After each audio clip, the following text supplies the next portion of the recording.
Hi, everyone. I apologize for the lateness. That was, for once, all my fault. Completely my fault. I took apart my office and was like, oh, it'll be fine. And somehow I thought the magic elves were going to come put it back together again before the show, and they hadn't. So I had to put it all back together again.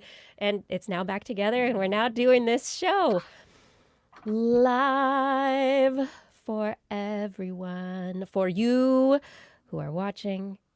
By the way, is why I never show up on time. Because somebody else is invariably going to be late eventually. And so eventually. And then I'm just wasting my time.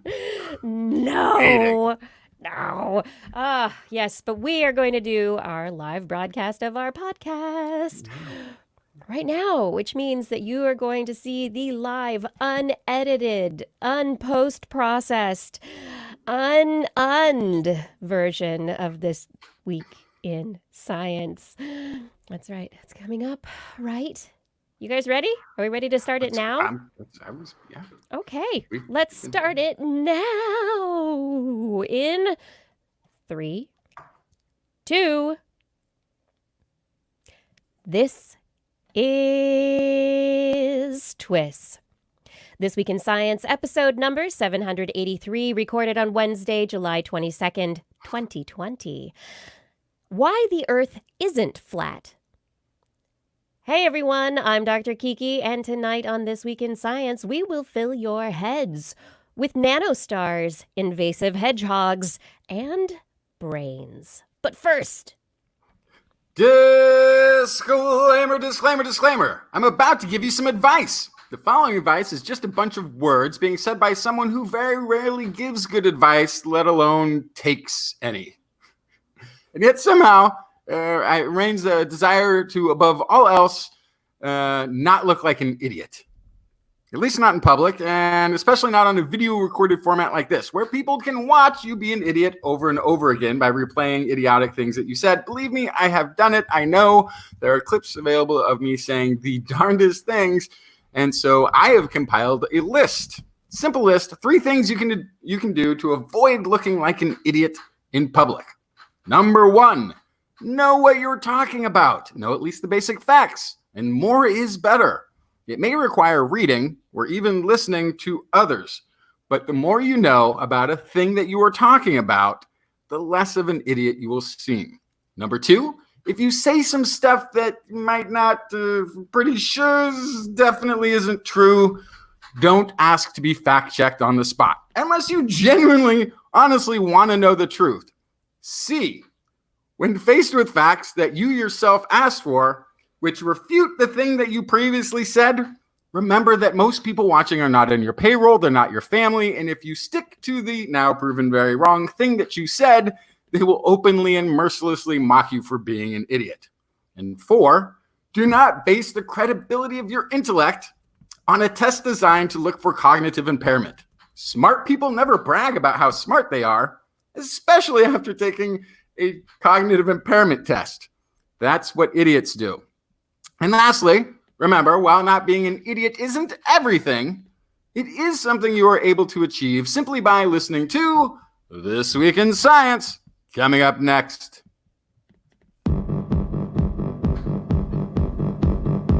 I've got the kind of mind that can't get enough. I want to learn everything. I want to fill it all up with new discoveries that happen every day of the week. There's only one place to go to find the knowledge I seek. I want to know what's happening, what's happening, what's happening this week in science. What's happening, what's happening, what's happening this week in science. Good science to you, Kiki and Blair. Good science to you too, Justin, Blair, and everyone out there. Welcome to another episode of This Week in Science. We are back again. Yes, we are, to talk about science. Science.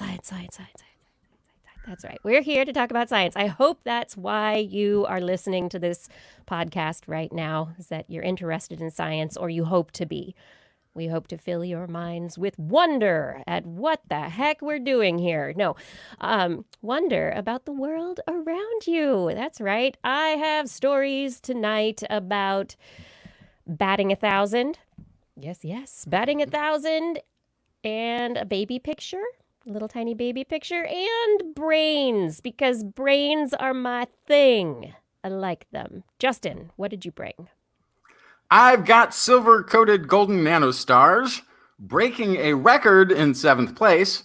Oldest evidence of Native Americans, just got a whole lot older or a little bit older, depending on who you ask, and why plants are a good thing to have. Because of oxygen? Yeah. I mean, Another good reason for plants. Oh, okay, fine. All right. More good reasons to love things. Love for the plants. green things. Yes. Blair, how's that animal corner looking tonight? What do you have for us? Well, I have pigs, brains, toxic aggression, and invasive hedgehogs. Oh. Those invasive hedgehogs, I think that is, I kind of want to name a band, Invasive Hedgehogs. The Invasive Hedgehogs. It'll be I don't know, metal band? I'm not sure. And they would wear quills everywhere, I guess. Yes. Yeah. Yeah. All right. Are we ready to jump into the show tonight? Let's do it.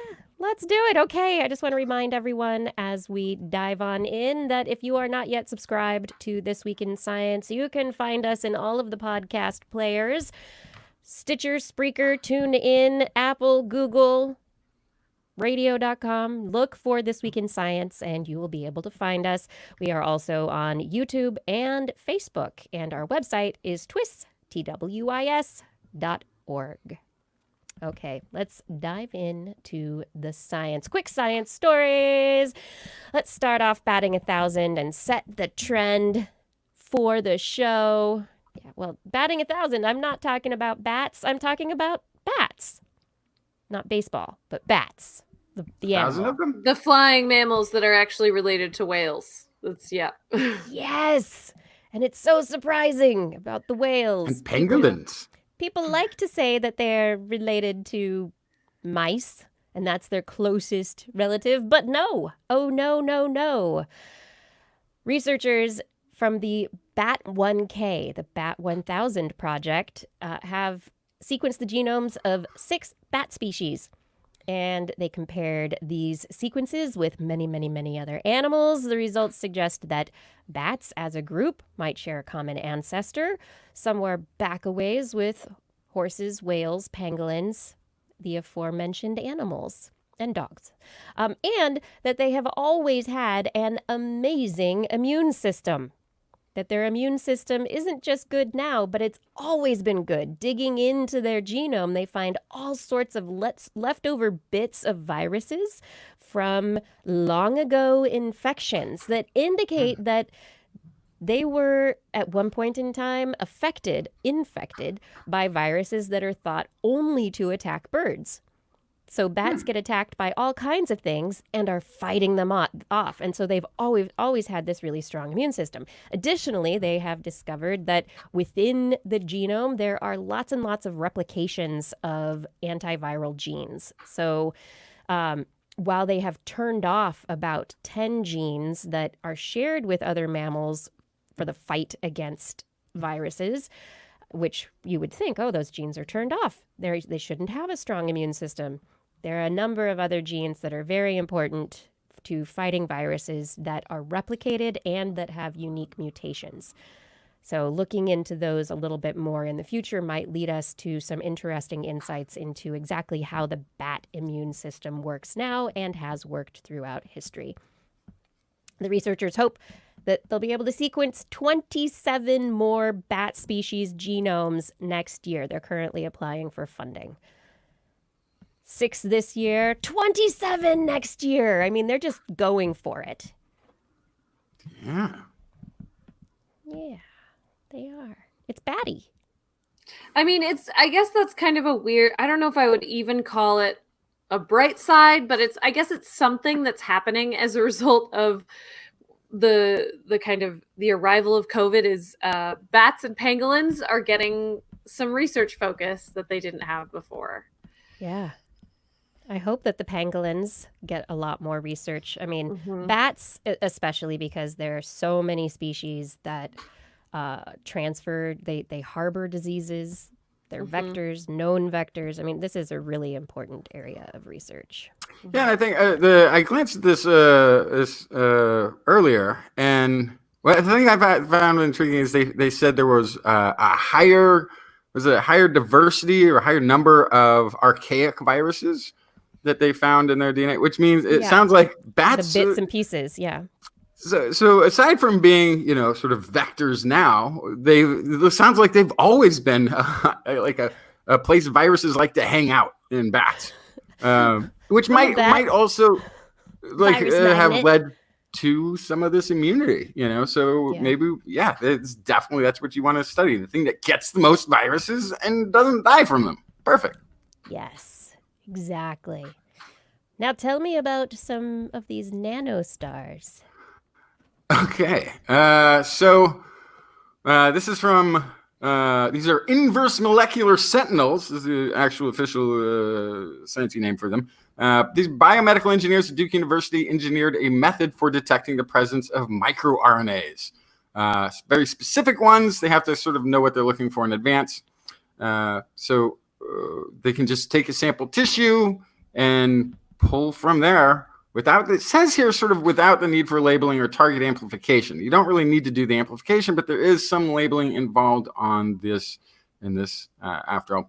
The technique that they use to identify early biomarkers of cancer and other diseases without the need for time-consuming, expensive processes, special laboratory equipment, annoying lab mates. I signed the card, Karen. No, I don't have time to eat the cake.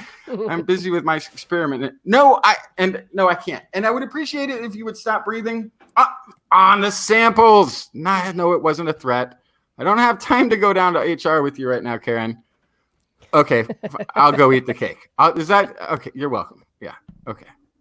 Oh, wait, what was I talking about? Yes, science. So microRNAs are these short RNA molecules that bind to messenger RNA and stop them from delivering sections of DNA into the machinery that does the replication. So in doing this, microRNAs regulate, modulate, and even silence certain sections of DNA or gene expression, which then alters the behavior of certain biological functions, because now things that could have been printed aren't being printed because the microRNA said, nope, you're not going to work today. So there's more than 2,000 of these microRNAs that have already been discovered in humans that are specifically affecting development, differentiation, growth, and metabolism. They're super important. More we know about them, the more useful they will be for all sorts of health and biotech-related applications. But the general focus of this is Tuan Vo Din, professor of biomedical engineering at Duke, who says, the general research focus of my lab has been on the early detection of diseases in people before they even know that they are sick. And to do that, we'll need to be able to go upstream at the genomic level, and look at the biomarkers for these diseases, such as microRNA. So Professor Vodin designed a faster, better way to identify specific microRNA, the inverse molecular sentinels, which goes on to explain gold nanostars. This is the thing he's created. These gold nanostars have multiple spikes that can act as lightning rods for enhancing electromagnetic waves, which is a unique feature of the particle's shape. Says Vodin, our tiny nanosensors called inverse molecular sentinels take advantage of this ability to create clear signals of the presence of multiple microRNAs. The strategy of these things is to get a little molecular label near the pointy parts. And when the specific stretch of RNA attaches to this label, they shine a laser and it kind of arcs and it basically removes a spacer in it and it creates a little bit. Anyway, it then reflects a signal. They can actually read the signal. Under laser excitation, the label emits a light called a Raman signal, which is generally very weak, but the shape of the nanostars, the coupling effect of separate reactions caused by the gold nanostars and their silver coating, amplifies signals several million folds, making them easier to detect. And what these finding is basically they can put these in with the samples, and it's going to basically come back with a spike on the computer. And these, he's saying is like a fingerprint of the specific differentiated microRNAs. By being able to spot which microRNAs are present, they can then predict what disease will follow from the presence and the number that they're seeing there. Really amazing, incredible feat to be able to do this without. It's a very different. RNA is like literally, like I was sort of joking, but if you breathe on your kit that you're trying to set up, you just ruined it. It's like they are so sensitive to test and difficult to carry out that. Having a sort of lab-proof method. That's amazing. Yeah, absolutely will accelerate that field. Yeah, anything that makes the methodology more robust, then it can be replicated more places. It can work in a larger number of lab environments. You know, once you get that methodology, it's like, okay, it'll work. It's going to be effective. Yeah. So far they say it's working. They want to diversify. So the trick here is you also need the science behind it to tell you what you're looking for, because you still are looking for specific markers. It's not just going to grab everything that's there and then you can say, oh, here's all of the things there, and that would be like the next level better test, something that can grab any of the microRNAs so you can just identify a population. This is looking for specific ones, so you have to have all that research and science that went behind to say these microRNAs are associated with this disease because they are preventing this expression or that type of expression from taking place in the genome. So it is. But I guess, that specificity is really important too. It'd be great to test for the whole population of microRNAs, but if you know a specific target, one specific microRNA that is involved in a particular disease or a particular metabolic pathway, then you can just be like, okay, is it in there? And once you know something's there, then you have that signal and you can, you know what to do next.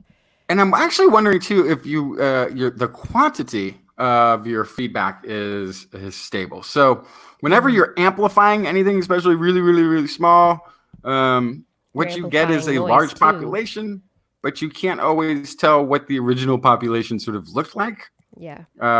Because you've magnified it to, huge, huge proportions. So you don't know always if this was, what it was generally. With this, I would imagine, because if you're putting in a set number of these stars and you're getting a set amount of these reactions back, you might actually be able to quantify the levels of the microRNA too, which would also be important and interesting. Yeah. Super important. But, sometimes some things are less important than others. No, less dependent than others. Blair, what's your next story? Well, researchers wanted to know why dogs are so gosh darn special. And we know that dogs look at humans in a problem-solving context to establish attention and initiate communication interactions. And that's from an early age. Puppies do it, right? But they wanted to know if this was dogs specifically, or would other companion animals do the same? And of course, we know cats don't. That's probably because they're not social. We know that wolves don't. It's probably because they're not domesticated. So what about pigs? They're domesticated. They can be raised as family pets, and they're also very smart. So George Clooney has a pig. Yeah, and I knew someone growing up who had a pig and knew how to roll over and spin in a circle and shake. And so they're actually really smart and really trainable. And could their pig do any tricks? Very good. Anyway, the question was, would pigs look to humans the same way that dogs do, raised in the same situation? And so first they just checked what they did in a neutral situation, which is just, they were in a room and there was food in a dish, basically. And both the pigs and the dogs interacted with the humans equally. They sought out attention from humans because they were raised around humans. But where it changed was the problem solving. So when they made it harder for those pigs to get their food from the dish and the dogs gave up pretty much right away and went to the human to ask for help. But the pigs stayed at it. They remained independent and they continued to figure out how to get the food on their own. Now, it was a trick. The case was locked, so they couldn't get the stuff, but it was supposed to make it simulate being hard, and then the human could open it for them. But yeah, the pigs appear to be more independent. You know what I immediately think, though? That they assume that they're smarter than the humans. I could ask, what would they know? Probably. I was assuming the dogs know that we are trained to help them. Yes. And that really is the difference. They've been training us since day one. Maybe pigs aren't training us as well. Yeah, I think our relationship with pigs is quite different. Even though pigs can be trained and they're domesticated, the relationship is not the same. Mm-hmm. And that's what this boils down to. The relationship is not the same. That's exactly what they were trying to test. Yeah. Yeah. And it has, who knows, maybe someday it will be. I mean, it could be. They do make pretty good pets. They're very clean. And they're smart. Cute. They're trainable. They're smart. They're cute. There's a therapy pig at SFO that you can pet and stuff that they walk around with. Really? Yes. I've never seen the SFO therapy pig. Yes. I have not seen her in person, but I've read articles about her. And every time I take a flight, I'm like, is she here? Is she here? I want to hang out with the SFO therapy pig. Yeah. I think it might be. You might have to have something traumatic to get to meet the pig. No, it's just to calm people down because people get stressed out before flights. So this is a normal thing. Dogs go to airports all the time as like therapy dogs to help people just de-stress before they get on the plane. But there's a pig at SFO. Fun fact. So that dog who's sniffing my luggage with the officer. No, that's a dog with a different job. So there's different jobs that dogs can have in an airport. It turns out. Don't pigeonhole them. Oh, I wonder what dogs and pigs dream of when they're little puppies and piglets. What are they going to be when they grow up? I don't know. Yeah. Well fed, I think. Does a small puppy dream of being a luggage bomb detecting dog? I think they dream of treats and sniffing other dogs' butts. That's what I think they dream about. Yeah, so there's something to this, Kiki, because if you dogs that have been bred and used as work dogs for many years will really early on start to exhibit some of the behaviors of what they've sort of been bred to train for. There's a really, if you look at a little baby border collie, they will start trying to herd things right away. Right away, yeah. My corgi definitely has always she doesn't nip, but she like pushes her nose into the back of our heels like she's herding us. Keep moving. Where are you going? Where are you going? I gotta herd you. Yeah. Oh, well, after you've heard this story, you might just need that therapy pig. Oh no. A new analysis of climate sensitivity, the measure of just how much the climate is going to heat up with a doubling of carbon dioxide in the atmosphere, updated the previous estimate that was calculated back in 1979, weaving together three separate lines of evidence. An international team of climate scientists produced a 66% confidence interval. And confidence intervals are the range of numbers within which you are fairly certain something will happen. 66% is 66% of the time the numbers will fall within this range. And that range was between 2.6 to 3.9 degrees Celsius in warming. They also, and the reason they did a 66% confidence interval is because that is the range that has been reported by the IPCC historically, and so they wanted to match that. They also reported a 90% confidence interval, which extends the range of numbers to get 90% of the values into that interval, and the range is 2.3 to 4.7 degrees Celsius. So what does this mean? It basically means that no matter how hard we work to reduce that carbon dioxide output, we are not going to be able to keep warming below 2 degrees Celsius. That ship has sailed. We are well into the 2 to 2.5 at the minimum end of warming for the amount of warming globally. And this is not local warming, but global average increase in temperature. And of course, being degrees Celsius, if you were to transfer that to Fahrenheit, that's about 7 degrees Fahrenheit increase globally at minimum. That's a lot. That's like a lot. That's a lot. Yeah, let's keep it in Celsius. It sounds better. I know, keep it in Celsius, people. Okay. I don't even want to bring up the fact that we're still accelerating down this thing. I mean, COVID's been helping, but so when we're talking about 7 degrees, it's probably going to be 20 before we get.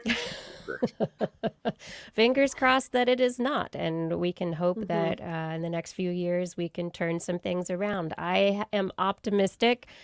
We saw a lot of global adoption of behaviors by individuals that managed to shift the curve of the pandemic, and that was not necessarily with it was with government recommendations, not necessarily with great government oversight all the time. But individuals working together are able to enact change. And It's that's about where I take optimism. Yeah, it's about urgency, it's about agency, and it's about community. Yeah. And those are the things that have really been successful with COVID, right? Is there's this thing that's happening, it urgently needs our attention. That is not necessarily been part of the climate narrative, so that's something we can work on. People think it's a far off, not today problem, and it certainly is. I like not today, Satan, but yeah, the community climate thing is like, today. Take care of your neighbors, take care of the first responders, take care of each other. And the agency, there are very simple things that you can do to make an actionable big difference. And so I think even though it's not perfect, like you said, we are seeing entire shifts in the way we live our lives in a lot of cases. So I think there's something to be learned here about how to move forward with climate. I think so. I definitely think so. Yeah. Gallagher in the chat room. This is from the your previous story. Says it's crazy when domestic pigs get into the wild. I think 2 weeks and they go back feral. And then you have 30 to 50 feral hogs. Well, yeah, you know what's funny? Same thing happens with dogs. Your family pet dog that's totally dependent on you. Once they get out and get a taste of the freedom of being in a feral dog pack, they're not coming back. They adapt pretty quickly to being wild. But they have to have a feral dog pack. They can't just be wandering the streets. Yeah, I don't know. People. I don't know if 2 weeks is right there, but I'll take your premise. I take your point, but I think it would take a lot more than that if they've been raised with humans. Yeah. Okay. Continuing on the run you of can believe stories. that, but someday don't leave the door open when you go out camping or the tent flap open. Make sure you keep your dog on leash because keep your Sadie close. Call of the Wild is strong. Everyone read that book in elementary school. Okay.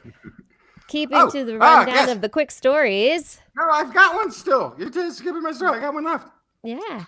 Congratulations to Tropical Storm Gonzalo. It is now the earliest arriving number 7 named tropical storm on record in the Atlantic Basin, beating out Tropical Storm Gert of 2005 by 2 days. If you don't remember Tropical Storm Gert, that's okay. It never became a full-fledged hurricane, just a big storm at sea. However, not for nothing and worth noting that 2005 was the year Hurricane Katrina struck the States. Not that there's any correlation, but regardless, hurricane season is here, and so if you live in a hurricane-frequented location, maybe it's a good time to get your emergency get-out-of-town kit put together. Gonzalo is expected to go full-fledged hurricane over the next few days, which is, just doing the maths here, hey, I think that will make it the earliest forming number 7 named tropical storm to go hurricane in recorded history. as well. So nicely done, Gonzalo. You really did it. Follows, yeah. It Now, follows please. on the heating very, very easily. Mhm. Now, please leave quietly via C stage right. Also, I'm pointing this out. NASA satellite provided the look at the early record breaker, proving that despite pressure from some politicians who want NASA only to look out into space, NASA does a pretty darn good job of monitoring conditions down here on Earth as well. Yeah. It is an essential, one of NASA's essential services to the people here. Faux show. Man, the storms keep getting earlier, bigger. Good job, Gonzalo. Hey, Blair, what's your next story? Oh, I say potato, you say potato. I say mouse brain, you say human brain. What's the difference? What? This is a piece of research out of Tel Aviv University. Quite a few differences. I don't know where to start. Well, I'm here to tell you there's not a lot. So this is a first of its kind study looking at brain connectivity in 130 mammalian species. This is a Versus huge a potato? study. No. So all the brains were removed from dead animals except for the 32 living humans who were also scanned in an MRI. All the animals that had their brains removed were already dead. They were not euthanized for the study. But we were able to see, the researchers were able to see this like huge, vast look at brain structure for 130 different species, from tiny bats again weighing 10 grams, to dolphins in the hundreds of kilograms. So what they found was that the efficiency of information transfer through the neural network does not depend on size or structure, and that they exhibit equal connectivity and information travels with the same efficiency within each brain. They also all had the same balance to preserve that connectivity and information transfer via a special compensation mechanism. So when connectivity between hemispheres is high, it's within each hemisphere, the connectivity is low, and vice versa. So they have this compensation that they do to make sure that they're retaining this efficiency. So, of course, many scientists have assumed that connectivity in the human brain is higher than other animals.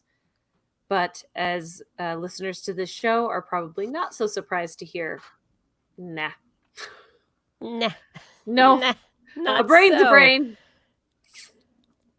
Yeah, I love one by one these ideas about how the human brain, it's this amazing thing that's better than all the other brains. We've got to be special. I mean, we are special, but wait a second. but it's like, every parent's child is special as well. I think it's also, it's like the what makes us special is not our structure. I think that's where this differs. It's we weren't handed a different set of equipment. No, we are mammals. We are primates.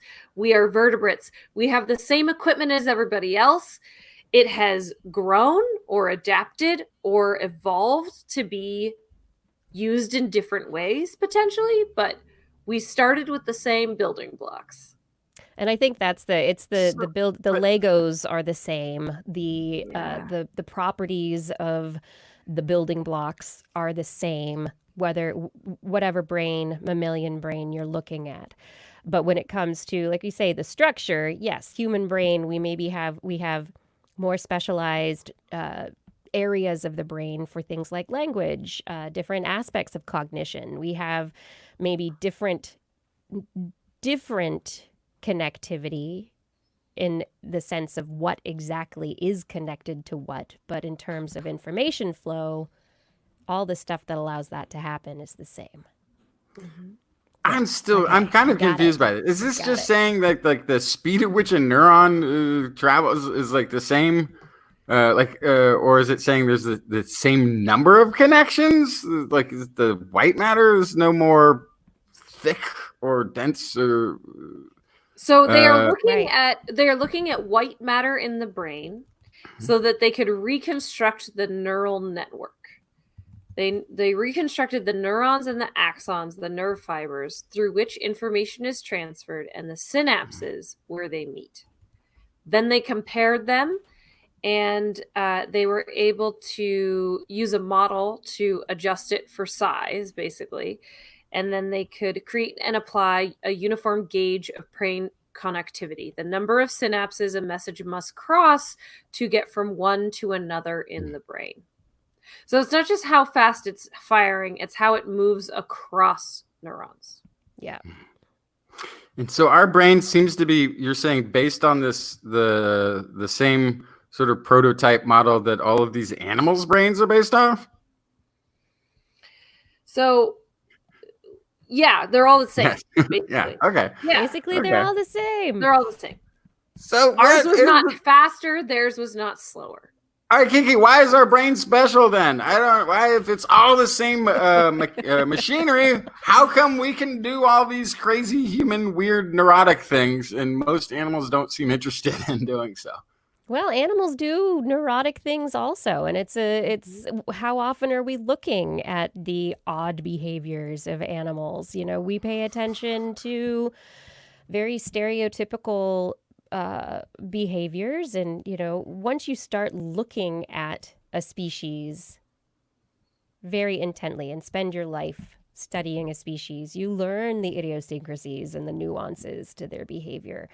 You know, and animals, you know, birds, for example, they have language. Bird song is very complex. We use birds' brains as a model for trying to understand our own language processing capabilities and production capabilities. So, you know, the complexity, it's where you put the magnifying glass, right? What are we looking at? What questions are we asking? How are we able to figure them out? The wondrous world of behavior and ability, it's out there for all animals.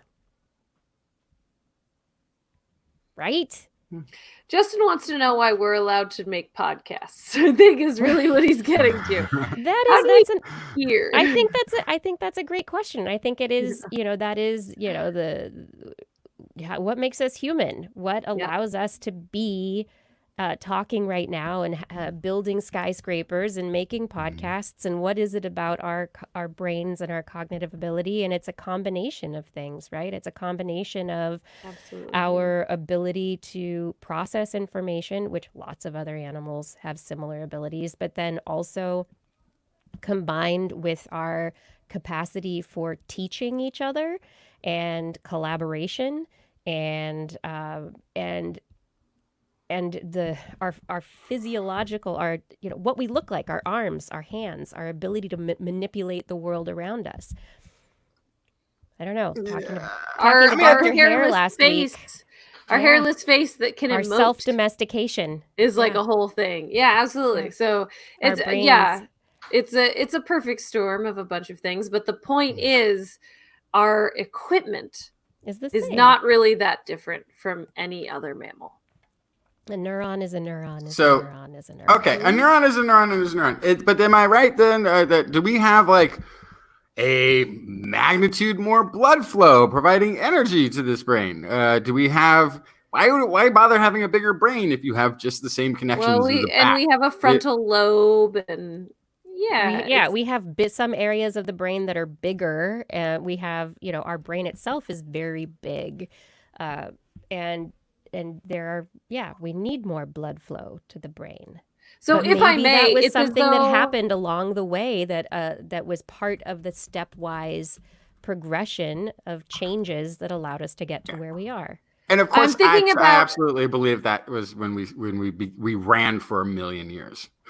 I'm thinking about a metaphor for this. I'm trying to think of, so for example, you could have Ethernet that's very fast. And you could have two different machines running off the same very fast Ethernet and have the same memory on both of those computers, right?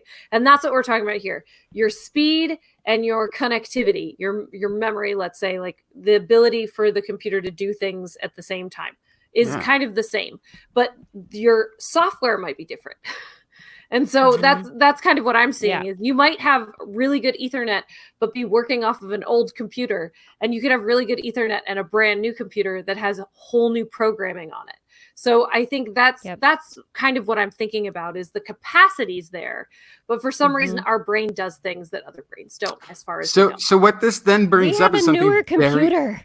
Yeah, but no, we have the same computer though, right? So pretty much like, so here's this is the sort of, we just have more updates.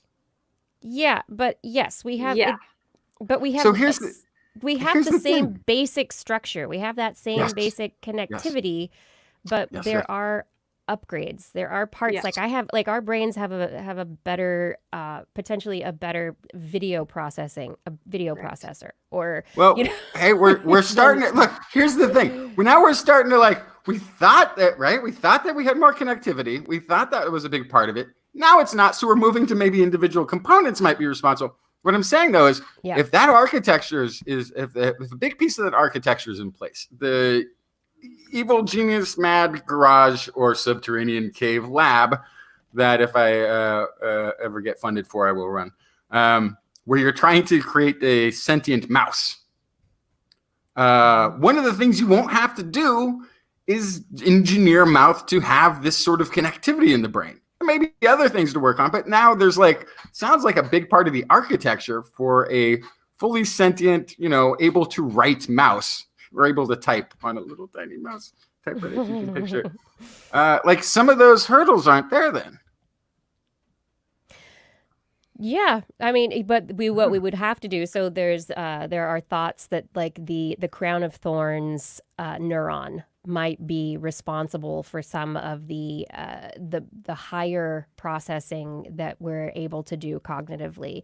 The crown of thorns neuron is like a single neuron that was found by researchers who were mapping the brain and connectivity, and they found this one neuron that kind of goes all the way around, and it's like a crown of thorns. It connects to a whole bunch of stuff and brings a bunch of different parts together. So it's not just, the amount of connectivity is the same, but it's like how it's connected and those trade-offs that Blair was talking earlier. But this is what I'm saying. We don't have to reinvent the brain. We just need to reinvent this one neuron and see what happens. Right. We have to reinvent these little ways that it's put together. Engineer this one neuron to take. No, that's kind of crazy though. That means that again, I'm just doing the evil scientist thing, but it does mean that separation between man and beast is not as big of a difference as I may have thought.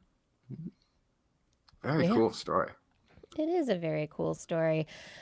And finally, for the quick stories, we were supposed to be quick. Have these been the quick stories? I got all my. Okay, I'll talk long. I'll talk slower later. Quick stories at the top. No. Kiki, you're showing the run sheet still. Also, I don't know. Oh, hey, everybody, look at the run sheet. Yeah. Don't you like it? It's pretty. You can see what we're doing. So, yes. We took a baby picture. We did. Scientists took a baby picture. Well, it's actually a distant image of for the first time ever, 2 planets orbiting a star. Very much like our sun. The 17 million year old star. Only 17 million years old. It's a baby star. Baby star. What's the first time ever? Is it that it's 2 planets, or the first time we took a picture of this star? That there's 2 planets orbiting this star that we imaged. We took a picture. This star is called TYC 899876001, and it has 2 gas giants that are about 6 and 14 times the mass of Jupiter. And they exist about 300, they're very big, super Jupiters. They exist about 300 light years away, so, pretty far, but considering, 17 million years and 300 light years to get here, really not that big a deal. They'll be watching I Love Lucy in about 200 years. They were observed using the SPHERE instrument on the Very Large Telescope from the Southern Hemisphere. The SPHERE instrument has a special light blocker that it blocks out the light from a star so that you can see everything else around it. And so it was imaged using this special coronal filter. The two planets orbit really far away from their host star, 320 and 160 astronomical units out. That's like 32 and 16 times the distance of Saturn from the sun. So it's like multiples of Saturn. Well, they're big boys. They need space. They're huge and they're way out there. But it's a very, very young system, and this is the first time that we have taken a picture of a baby sun with these little with their stars in tow. We have only previously been able to infer the existence of planets around stars through how they affect the wobble of the star through gravitational influences, or when planets occlude the light when they transit in front of a star, between us and a star. Mm-hmm. Some next level imagery going on. Yes, it's very cool.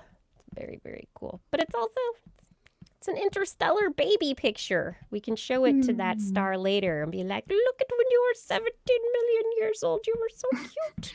Except by then, we'll all be dead. Oh, Blair, why do you gotta ruin it? Bringing us down, man. Actually, if we send it a picture now, won't it be like 600 million years old when it gets it? 617 million years old? And 17 million and 600 years. If you just tuned in, yeah, that's right. you are in the midst of This Week in Science. If you're interested in supporting the show, you can head over to TWIS.org and click on the Zazzle link. The Zazzle link will take you to our store where you can find a mug, a shirt, a mouse pad, or maybe even a face mask. So click on over there, browse our store, support TWIS. All right, it is time for our weekly COVID update. That was like it's like the least energetic COVID update. I know, because I'm like, oh no. That's why you have to end with I wish I had a trumpet and a music. Sad trombone. Well, yes, numbers do keep rising. Globally, total numbers of cases are increasing at an accelerating rate. This indicates a lack of overall control of the situation. There are some countries that have gotten things under control. New Zealand, I'm looking at you. But many others are still in the midst of the COVID pandemic and not faring well. The United States is number 4 in per capita daily incidence, behind Brazil, Bahrain, and Oman. Goldman Sachs estimates that a national U.S. mask mandate would increase mask use in public by 15%, which could reduce the need for more restrictive social distancing measures like closing businesses and save the economy $1 trillion. This is what's so frustrating, is the whole reason we're back, right? Is the economy, the economy, the economy. If the decisions we were making were really about the economy, then someone would go, everybody, put on your mask. Right? Yes, that's what we want to do. But everybody is not. There are a lot of people who are, and we thank those of you who are being responsible and wearing a mask in public. Thank you very much for doing so. But there is the question about vaccines. What's going on in the vaccine front? Will we one day be able to walk mask-free through a shopping mall? I don't know, but that day will come if maybe if we can get a vaccine put together. And in the last week, there have been a few papers suggesting that progress is being made. The money and the effort going into vaccine production at this point in time is actually paying off. Multiple vaccines have stimulated immune responses and are headed now toward phase 3 clinical trials.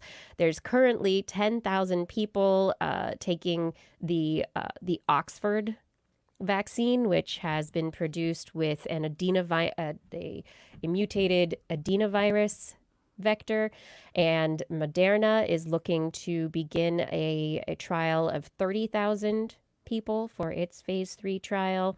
There's also a Pfizer vaccine and a couple of others, one in China that is another adenovector that is headed toward phase 3, all doing very well, having, when I say stimulating an immune response, what they've done is they've gotten the antibodies to perk up in the test subjects, although those test numbers, because they've been early phase trials, clinical trials, have not been huge. So what we know so far is in the people tested, there has been relatively safe efficacy. So an immune response that's showing up, antibodies that are appearing in the bloodstream, similar to the levels found after infection.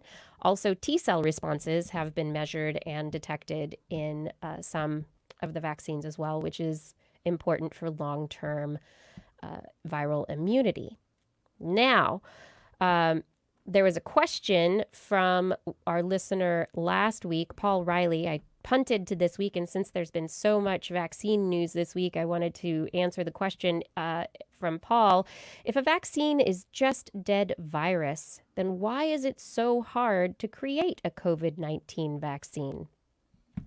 Well, vaccines are not just dead virus. Those are the very simple versions. We started with dead virus for diseases like smallpox, but I've done it again. Stop screen sharing. Thanks, Blair. No. I didn't want to interrupt your flow. My flow. Yeah. Here I go, yo. But through with the COVID-19 vaccine, you don't necessarily want to just use dead virus. Dead virus can have other negative reactions that you don't necessarily want. And sometimes the dead virus isn't necessarily completely dead and can get into cells anyway and cause actual infections. Polio was one vaccine in which that happened for a very long time.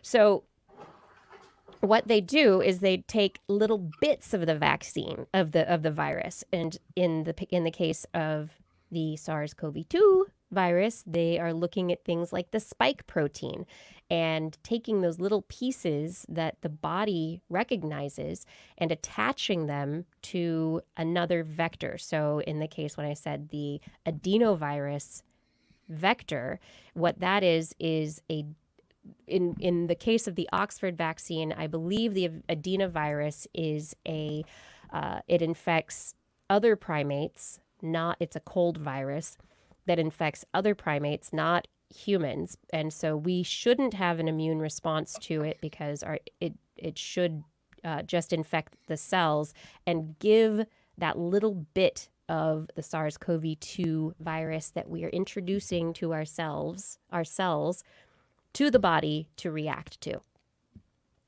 And so the idea is that you try to get that little bit of the virus that you want protection for into the body so the body recognizes it and creates antibodies against it and continues to fight it off. Something that I found really interesting, a comment that a doctor made in talking about the difficulty of creating vaccines for respiratory viruses specifically, is that if you think about your lungs and your respiratory tract, you think of it as inside your body. But in reality, it is an extension of the outside of your body. It is epithelia. Epithelial cells are your skin. And if you've ever thought about, how hard it is to get things into your skin, you have to use a sharp needle, you have to use a knife, you have to do pokey things to get into the skin, right? You can't just, yes, we can. We have ways now to rub stuff on the skin and have your body absorb it, but it is not necessarily an easy process to get things through the epidermis, because the epidermis is meant to protect. And it does that in the respiratory system. And so in order to get protection, antibody protection within the body for a virus that affects you through the respiratory system, you have to you really have to do a workaround to be able to get the body to recognize it in the right way. So it's actually not as easy as some other viruses to create a vaccine for something like SARS-CoV-2 because it's respiratory. And so we've what they're testing so far is the antibody levels based on these vaccines, right? They're testing safety. So whether or not, do people have bad responses? Do they go, is there anything beyond a sore arm or a headache or a small fever? Right. I more mean when they're deciding if something has efficacy, if it's an effective vaccine, they're looking for antibody levels. But we don't know. This has to be a long-term study because we don't know if they maintain antibodies or if they go away and then you can get infected by the coronavirus again. Right. And so data so far suggests that antibodies, there's a new paper out that suggests antibodies at least stay in our system for 6 months. So after infection, they're suggesting you are at least going to be protected for 6 months. So the hope would be that... since we've been dealing with this for 6 months, does that mean that it's an ongoing thing? And so far for 6 months, or people have dropped off? That's... So that means worst case, you could have to get a booster every 6 months till this thing's gone. Yeah. So a couple notes here. Worst case. One is absolutely fascinating way you described the lungs as epithelial. I've never thought of lungs this way. It's connected to the outside world. It's out there. The other thing is, if you take your lungs and actually spread out the material, it's this. What is it? The size of a tennis court. Mm-hmm. So you're talking about protecting your skin in a way. But it's the size of a tennis court, and you're just not aware of it. It's massive structure. Wow. Yeah. And the other. Go ahead. Go ahead. The other thing, what? Oh, the other thing I was saying too. The other thing I was going to say was I've also heard reports that as they've been doing this increased testing and been able to test people who don't have the symptoms of the virus, that they're finding they're getting hits that are 10 times or much higher even than the reported cases. Yeah, and so this is another interesting question: how much further spread within communities is the virus getting than we actually know about? Is it 10 times more? But still, even if it's 10 times more, that's still not a lot yet. And that's another aspect of the difficulty of testing a vaccine, is that you need to get volunteers. The best situation is to get volunteers from an area that's having an active outbreak for the test vaccines, because then the likelihood of that person interacting with somebody who has the virus and being exposed to that virus and then actually testing whether or not this test vaccine does anything is higher. So if where you look for volunteers to test your vaccine is also very important. But then, are you getting a diverse enough sample to be able to really represent the full demographics of humanity to know, is it effective for everyone in the same way? Yes. Yeah, are you only testing male mice? Right? Yes. No, that's not going to work. But there are a lot of difficulties to creating a vaccine that you don't necessarily think about at first. It's not just take a dead virus and put it out there. And other times you might create your vaccine with your little bit, the antigen, that little tiny bit of the virus that you're going to show to the immune system, and maybe it doesn't create a big immune response. And so then vaccines are mixed with things that are called adjuvants. And the adjuvants are in there because they shake up your immune system and force your immune system into waking up. And because they make your immune system wake up, it's more like your immune system's more likely to go, oh, what's this little bit of virus? Sure, fine. I'll have a response to that now. And so so the antigen is like, this reminds me a little bit of, there was this one village in Mexico, I think it was. It was South America, at least. But I think Mexico, during the swine flu outbreak, that this one town had like, the mortality rate was way lower. Everybody was sort of surviving it, and they ended up coming to the conclusion that because the well water in this town that everyone was drinking had an especially high arsenic content, that their immune systems were sort of primed all the time to be that they were under attack, and these people were generating more white blood cell response. Right, and they probably die at a younger age because of all the arsenic, and they have all sorts of other health problems. So don't go drinking arsenic. But... No. Oh, yeah, please, nobody take any medical advice from that scenario. But the idea is would that sort of be how the antigens work? It's sort of priming the system to be on high alert, and then the adjuvant primes. The adjuvant primes the immune system to be on alert, and then the antigen, which is the little bit of virus, is in there, and the immune system goes, oh, hey, you're not supposed to be here. So so sometimes you have to figure out what you can mix the little bit of virus with to make the immune system respond in the way that you want. And you also have to, if you're using something like an adenovirus vector, you have to make sure that it is something. Adenoviruses are viruses that cause colds. They infect us very often.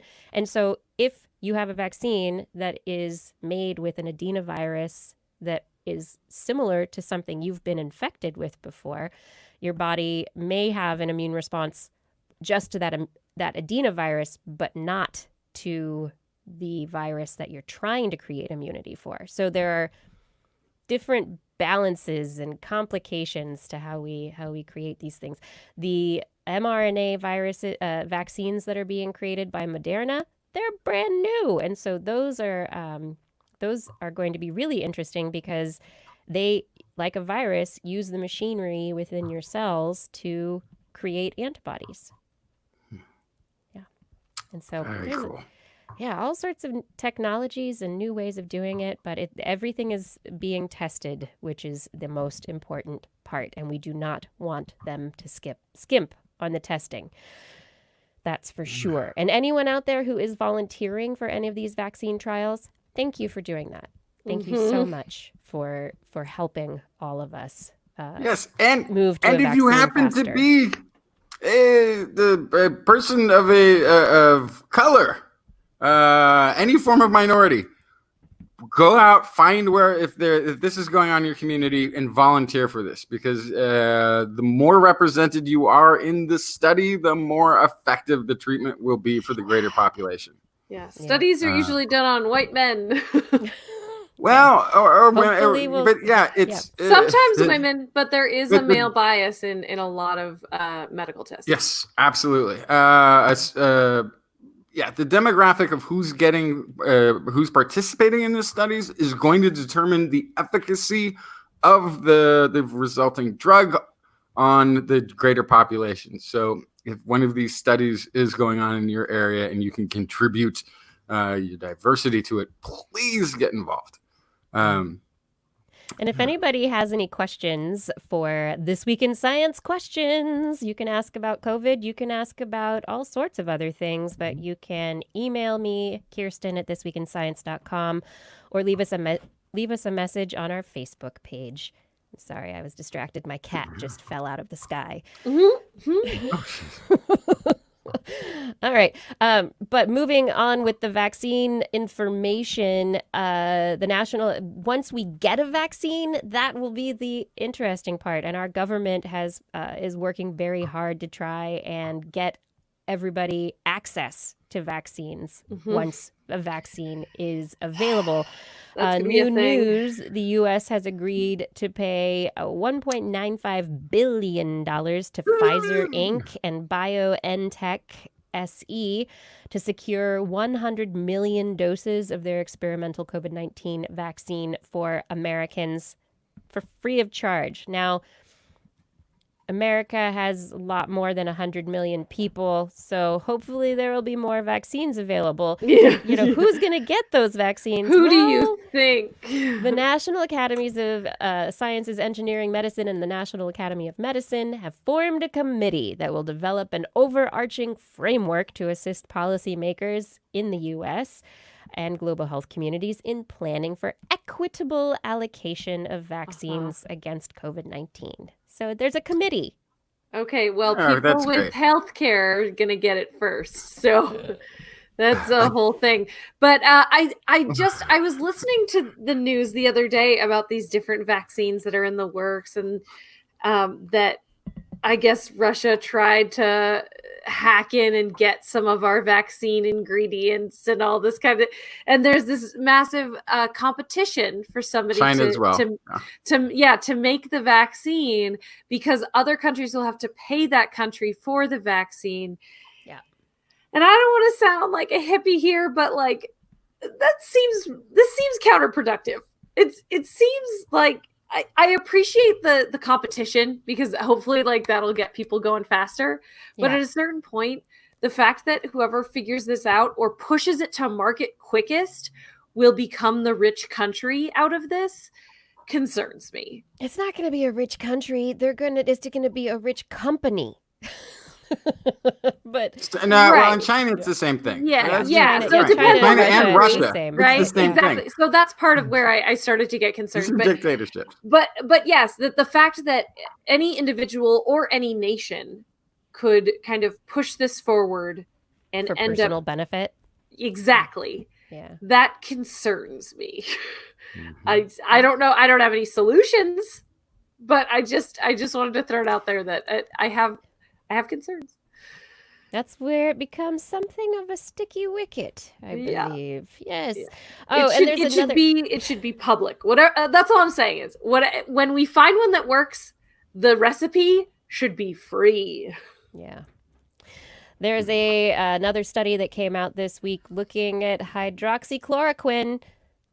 It doesn't work. It doesn't work. Another study was published. That's not true. Hang on. It works fantastically. Not for it's probably one of the best drugs. infection. Oh, no, not for that. No, that's totally wrong. Yeah, it's horrible for COVID. Horrible for COVID, yes.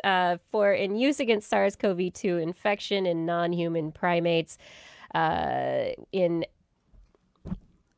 have a child. Hello, Kai. I love you. Have a good night. Okay. Okay, child. Disperse. I love you too. They used hydroxychloroquine to try and help monkeys that were already infected to see if it would reduce time of infection or ameliorate the symptoms. It didn't help. They also tried to use hydroxychloroquine in these monkeys to see if it would help keep them from getting sick, and it did not help. So it's just another study adding to the pile of evidence that hydroxychloroquine is not really a useful drug in the sense for COVID-19. So please take that into account. Let the people who have prescriptions for it use it instead. Yes. Yeah. Don't stockpile. Let the people who need it use it. Yes. And just I can't help it but say it again. 3 weeks. If we just shut down the planet for 3 weeks.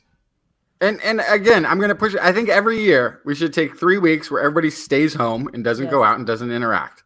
I love Everywhere on the planet. I like vacations. Shut down for 3 weeks.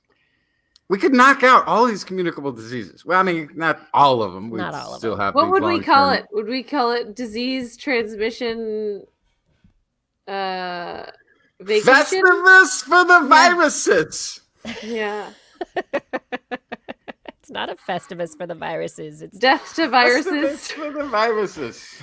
to get Formerly to get rid of January. them. January is Yeah. now called Death to Viruses. What are you doing for Death to Viruses this year? Yes.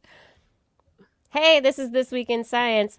Thank you for listening to TWIS. You're the reason that we are able to do what we do every week, bringing you up-to-date and down-to-earth news and views on science. And with your help, we can do even more. We can continue to bring people our sane perspective. I think we're sane, kind of. Our perspective to a world full of misinformation. Head over to twist.org right now. Right now. And click on the Patreon link and choose your level of support. Be a part of bringing sanity and science to more people right now. Do it. Come on. No, wait. No, we're waiting for you. We're waiting for you. We're not going on until you click the buttons. No, I'm going to go on. Let's go on. Okay. All right. Never mind. All right. And Justin, do you have any stories? Oh. Yes. Oh, yeah, I do here. As soon as it loads, switch your stick. Okay, here we go. So this is a good story. This is stone tools have moved back the arrival of humans in the Americas by thousands and thousands of years. Again, findings of stone tools move back first immigration of humans to America by 15,000 years. Currently, we're hovering at around the 15,000 year mark for the sort of generally accepted time.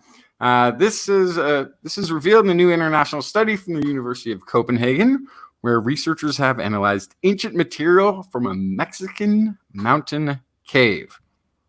And they're calling it proof that the first humans arrived in America at the very least 30,000 years ago.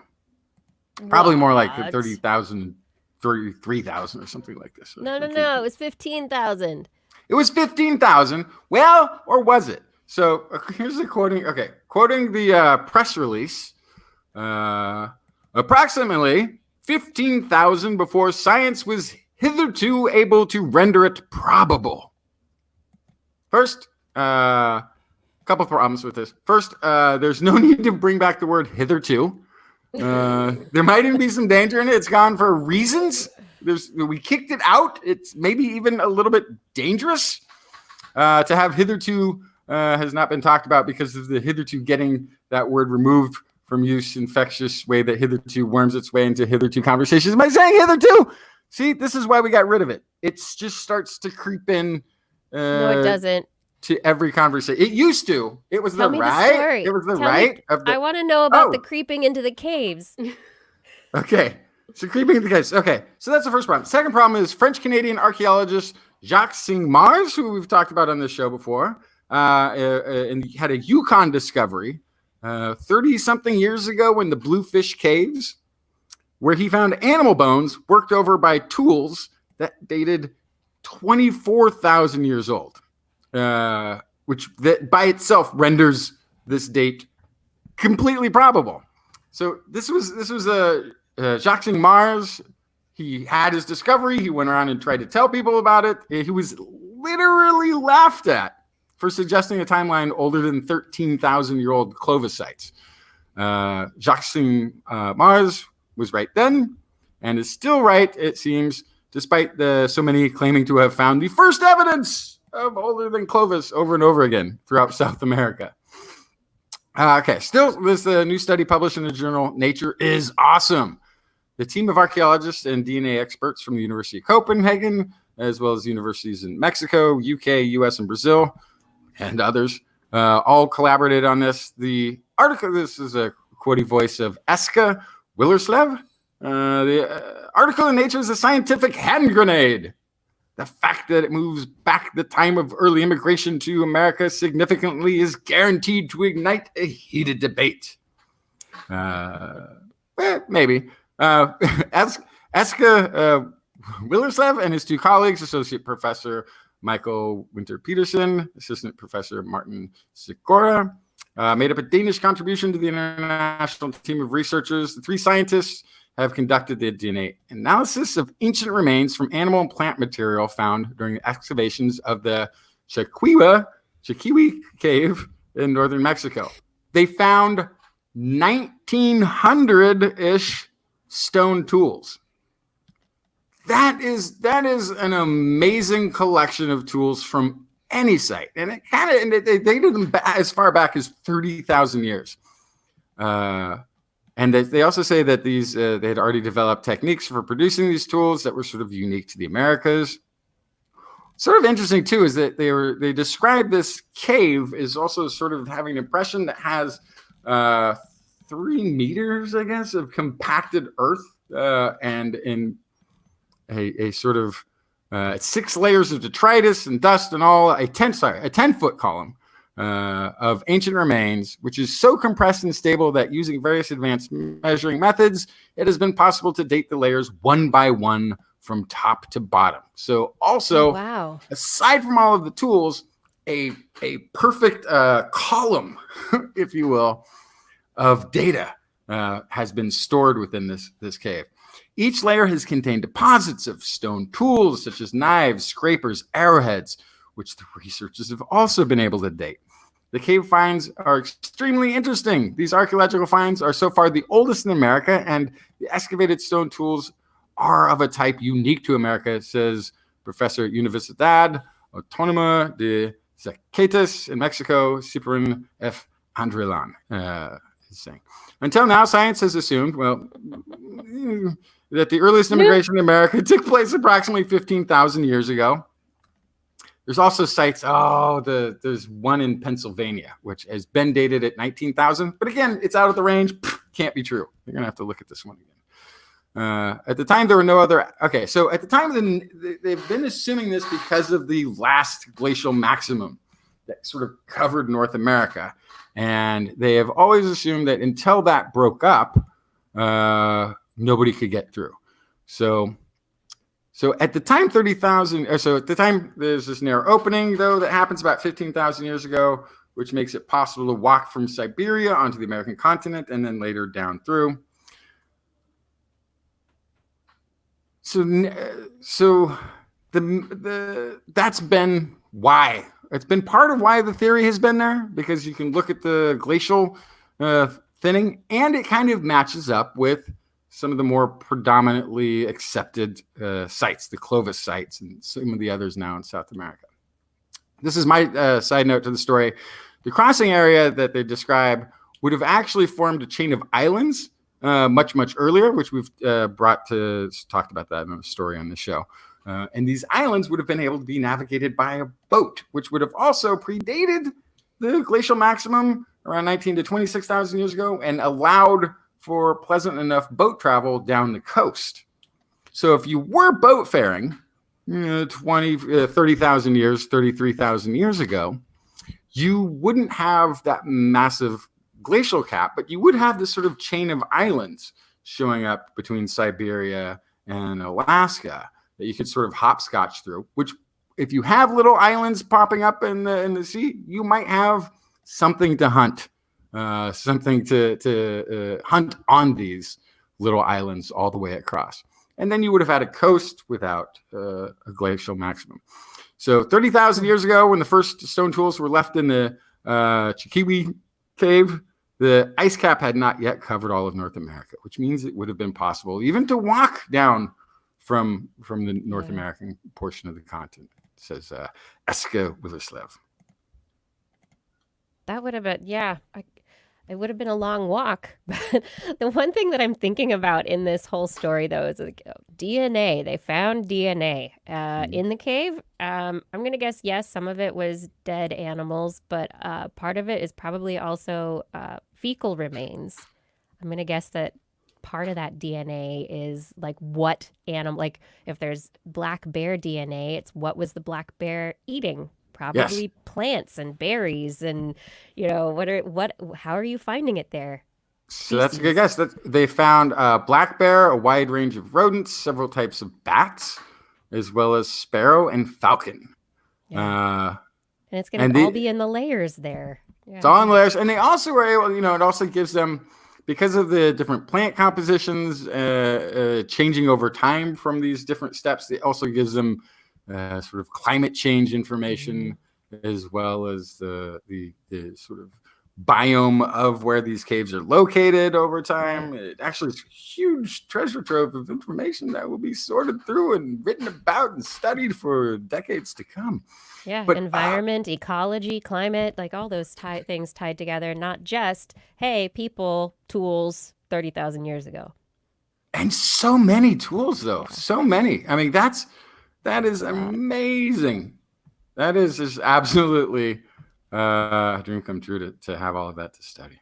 So interesting, though. There's so many tools, but no human remains.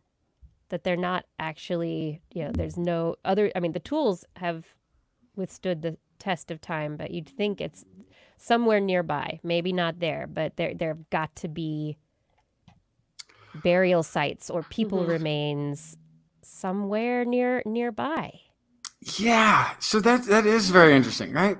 You don't, hey, I mean, I don't know what your house looks like. I don't have anybody buried where I'm living. Yeah, that's true. There was this practice in some of the early Middle Eastern, I think it was, where ancestors would be buried underneath the home or hut. You would sort of carve out an area and they would actually be buried underground in the house, which is probably where the idea for burial came from. It's like, well, if they're going to be in the house, let's make sure they're under. Let's make sure they're covered with a lot of dirt. But yeah, for the most part, that's a very odd thing to happen. And conversely, when we look at the Homo naledi, the massive sort of the cave human of bones, remain, right? Yeah. The cave of bones. It's cave of bones, not a cave of tools. So right. Where's all their tools, or where were they? Where's all their food stuff? It's not there. Why? And they so maybe just apparently put the dead in one cave and maybe lived in another. Yeah, and if people at this point in time were, smallish bands of people, they're stopped there for a small period of time, seasonally, maybe even. Maybe they came and went numerous times. Maybe they had a few different areas they frequented. We don't know what these people were doing, and so maybe they did use the cave to live in for a short period of time and then moved on to other places where they died and buried their people. I have to subtangent to my previous rant about us all taking a virus vacation. Nord Prefect in the YouTube chat room nailed it. Coronaval, where we all put on a mask and dance in our living rooms for 3 weeks. Perfect. I'm doing that anyway. Yeah, seems about right. All right, I've got some science news for you. Oh, wait, Justin, you have more news. Tell me about the plants. Oh, I did bring one more story. That's unfortunate. Yeah. I forgot all about it. Okay, so this is water plants are a nuisance for streams and rivers, nefariously blocking the flow and taking up volume. When they take up volume, they can lead to more frequent flooding. And so we always remove all of this plant material from streams and riverways to make sure that the water flow is more manageable. Well, now research by Royal Netherlands Institute for Sea Research scientist Loretta Cornacchia, published in Proceedings of the Royal Society B, in cooperation with Utrecht University, shows that vegetation in streams can actually buffer water levels. And by adjusting vegetation cover, they actually are more efficient at managing the flow. Says Loretta Cornacchia, they provide a natural buffer against hydrological changes. The information for water management are huge. The current strategy of plant removal does not only threaten a naturally balanced water level, it also threatens extremes biodiversity. The inland waters are freshwater hotspots for biodiversity. Vegetation is the guardian of this. So it's providing habitats and food for invertebrates. Fish helps stabilize riverbanks, so there's less erosion. Removes excess nutrients from the water, so the water is more clean, I guess. Mm-hmm. At high flows, they find the vegetation is pushed to the side. It can even be dislodged to the sides, which then forms an open lane, sort of a fast lane down the middle for high flow traffic of water. During periods of low flows, aquatic plants actually gradually clog up the stream, slow down the runoff, and thereby prevent the water from draining too quickly. This is the so-called self-organization process counteracts the variation in water flow that streams experience through the seasons. Last quotey thing from Loretta Cornacchia. I'm saying it very Japanese. I'm saying it very Japanese, but it's not a Japanese last name. Loretta Cornacchia, maybe. I don't know. The more nature-based approach to the control of water levels harnesses natural processes rather than the human control to maintain biodiversity hotspots. Insight in self-organizing plants and understanding their role in ecosystem resilience is essential to a future governed by global change, which, of course, the future might have some more rain. We might be blessed with a little more rain. Not just a little bit more rain, but rain in atmospheric rivers. Rain that comes once every long period of time, causing these floods, and in which we would really, that having natural controls to flooding and water distribution would be great. Yeah, especially when the water's up to the cows' knees and the chickens are sleeping in willow trees. Especially. All right, I have some science. I know. I'm going to talk about brains right now. Oh, more brains. Brains. Because I do love the brains. So we've talked before about the benefits of young blood to old brains. Yes. Yes. We've also talked previously about the benefit of exercise to brains. In general, exercise is good for your brain. And we know that there are factors in the blood that come from exercise that can potentially change the brain. So researchers publishing in Science this week, they took old mice and split them up into two groups. Now, old mice are 18 months old. That's not old in human years, but in mouses' years, that's old. And then they took half of those mice and they said, you get a running wheel, and you get a running wheel, and you get a running wheel. And they got to run and exercise. And the other half of the mice, they said, you get a couch, and you get a couch, and you get a couch. You got it. You saw where I was going. So they had sedentary old mice and active old mice. And they found that when they took the plasma, the blood plasma from the mice who were old and who had exercised and put it into the sedentary mice, it led to improvements in cognitive tasks related to memory, and it led to improvements in the liver and also in other aspects of metabolism. They were able to identify a compound called I said it a number of times before I actually did the show to see if I could say it, and now I stumbled. Okay, I'll try again. They called it glycosyl phosphatidyl inositol specific phospholipase D1. It's a factor. Woo! It's a liver factor. Awesome. Liver factor. I'd gotten about halfway through and changed the ending. I know. You can also call it GLP, but this is an enzyme that splits glycosaphosphatidyl. Anyway, it's a thing. It's a factor that's an enzyme that splits other factors and it's in the plasma. It doesn't cross the blood-brain barrier itself, but they took this one little enzyme and they determined that enzyme on its own could lead to changes in the brain of older mice.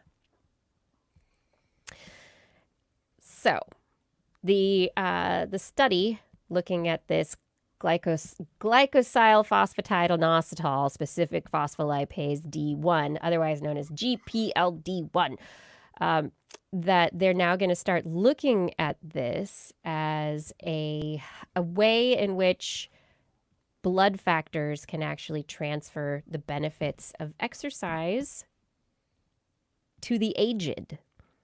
One of the ideas being that some people are old and frail and unable to exercise, and so they cannot get the benefits of exercise to the brain, and so their decline mentally is much more rapid than people who are able to exercise. So give them young blood. But you don't have to. You don't have to now. Now we are looking for factors like this GLPD1 that can potentially be given. It improves liver function and leads to a bunch of downstream effects that could hopefully help improve brain function. This seems like unnecessary extra work. Just give them the young blood. Just give it. Why don't we just do that? Hey, Coach, I got a question. How come every team in our league is sponsored by Plasma Inc? Yeah, funny thing, son. So it's also part of why we all give blood donations before every game. I thought we were doing that for the good of the community. Well, we are. And it's also why we haven't won a game in a while. Well, nobody's really. They have to call the games because everybody's listless by the fifth inning. But yeah, I think we could just young people blood seemed like when we first were encountering this, I was like, oh, there's going to be this just draconian black market blood market. Yeah, for blood from the young kids. Yes. Blood from Give me that youth blood. There's going to be poor children in communities around the world whose families are subsisting on the young giving blood that goes off to billionaires in other third world countries.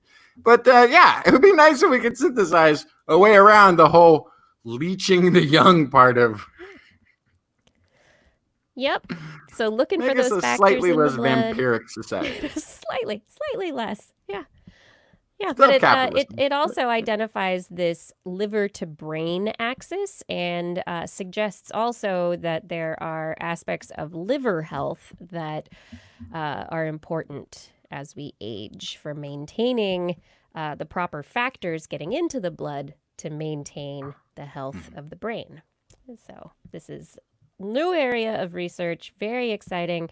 Yes, maybe we will not have to suck the youth dry. But for people who, moving on to another story that I thought was promising and exciting, people who have limb amputations and need prostheses, they either complain of having phantom limb syndrome, where they feel things that aren't there because their limb is not there anymore, or they feel nothing at all because the limb is not there. And if they're using a prosthetic, there's no sensation in that prosthetic. So they go and they reach for things, they try and do things with the prosthesis, and they're unable to feel. So there's no feedback as to the pressure that they're putting on a cup or when they're touching something. Everything has to be visually confirmed. This is something I haven't lost any limbs, but I do have lack of feeling in parts of my hand. And I have dropped and shattered at least 5 mugs because I don't know how much pressure I'm putting on the cup. And it drops right out of my hand.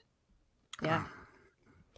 And so this this new study out of let's see, where is this from? The University of Pennsylvania Medical Center. Oh, sorry, University of Pittsburgh Schools of Health Sciences. They've published in eLife their new study in which they're repurposing these new spinal cord implants. The spinal cord implants are used to treat chronic pain, and they just sit there, electrodes that are run into the spinal cord, and usually for chronic pain they short circuit the pain pathways so that people don't feel the chronic pain as much or don't feel it anymore. But knowing this and knowing that sensory information is sent through the nerve trunks in the spinal cord, the researchers implanted electrodes into the volunteers' backs in their spinal cord, and then checked to see if they could trigger a feeling in the limb that was no longer there. And that's what they were able to do. And so the hope is that eventually they will be able to tie this with a prosthetic limb in the future, so that if somebody touches the prosthetic limb, if they reach out to grab something with the prosthetic limb, that they will be able to have sensation on from the prosthetic device that they actually feel. So yeah, it's all electrical signals, right? It's all electrical signals, and they did this. And the target is that narrow strip on the side of the brain. There's something there for hand. There's something there for arm. There's a body location little map that the sensory information is going to. Mm-hmm. And you know, what happens to folks is when they lose a limb, there's this little part of the brain that's no longer getting signals. It can actually get taken over by neighboring signal areas of the brain, or it can just keep screaming out like, "Hey, something's wrong, something's wrong," and that's where you get these phantom pains. It's this part of the brain that's not getting its signals anymore. And if you could find the pathway to give it signals, yeah, why not? You should be able to integrate this into, you know, these robotic, feely, touchy, soft, fingery things that we're always seeing come across, like new, more fleshy, like robot hand, you know, with touch sense. Those electrical signals, if they're diverted to this little patch of brain, should effectively give that sensation, that signaling pathway back to the brain, and you can feel again. Yeah, so they are hoping that they'll be able to design spinal stimulators that can be fully implanted as opposed to connecting to a device that's outside of the body, which is what they did for this particular trial, and then demonstrate that the feedback between a prosthetic and the body can actually improve control of a prosthetic hand. Right now, they're just showing it's like proof of concept. We can make this, we can show that there is this matching of sensation, simulated sensation. But yeah, and the researchers say mostly we wanted to demonstrate the possibility that something like this could work. And I think it's a really promising direction, and it's, I think, very exciting for people who need prosthetic limbs or who want an extra limb, if you want to figure that out. Wait, but the brain wouldn't have... Oh, you could teach your brain. Yes, really? You would.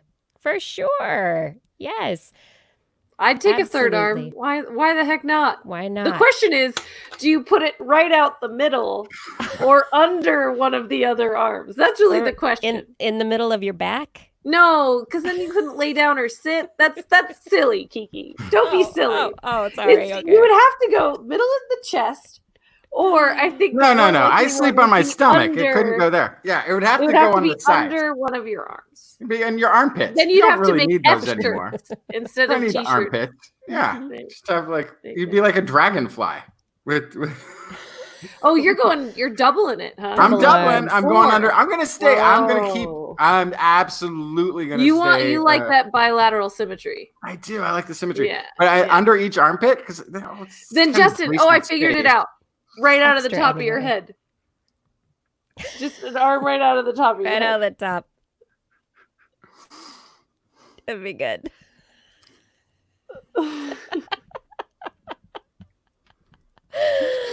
I think we have made it to one of our favorite times in the show. This is This Week in Science.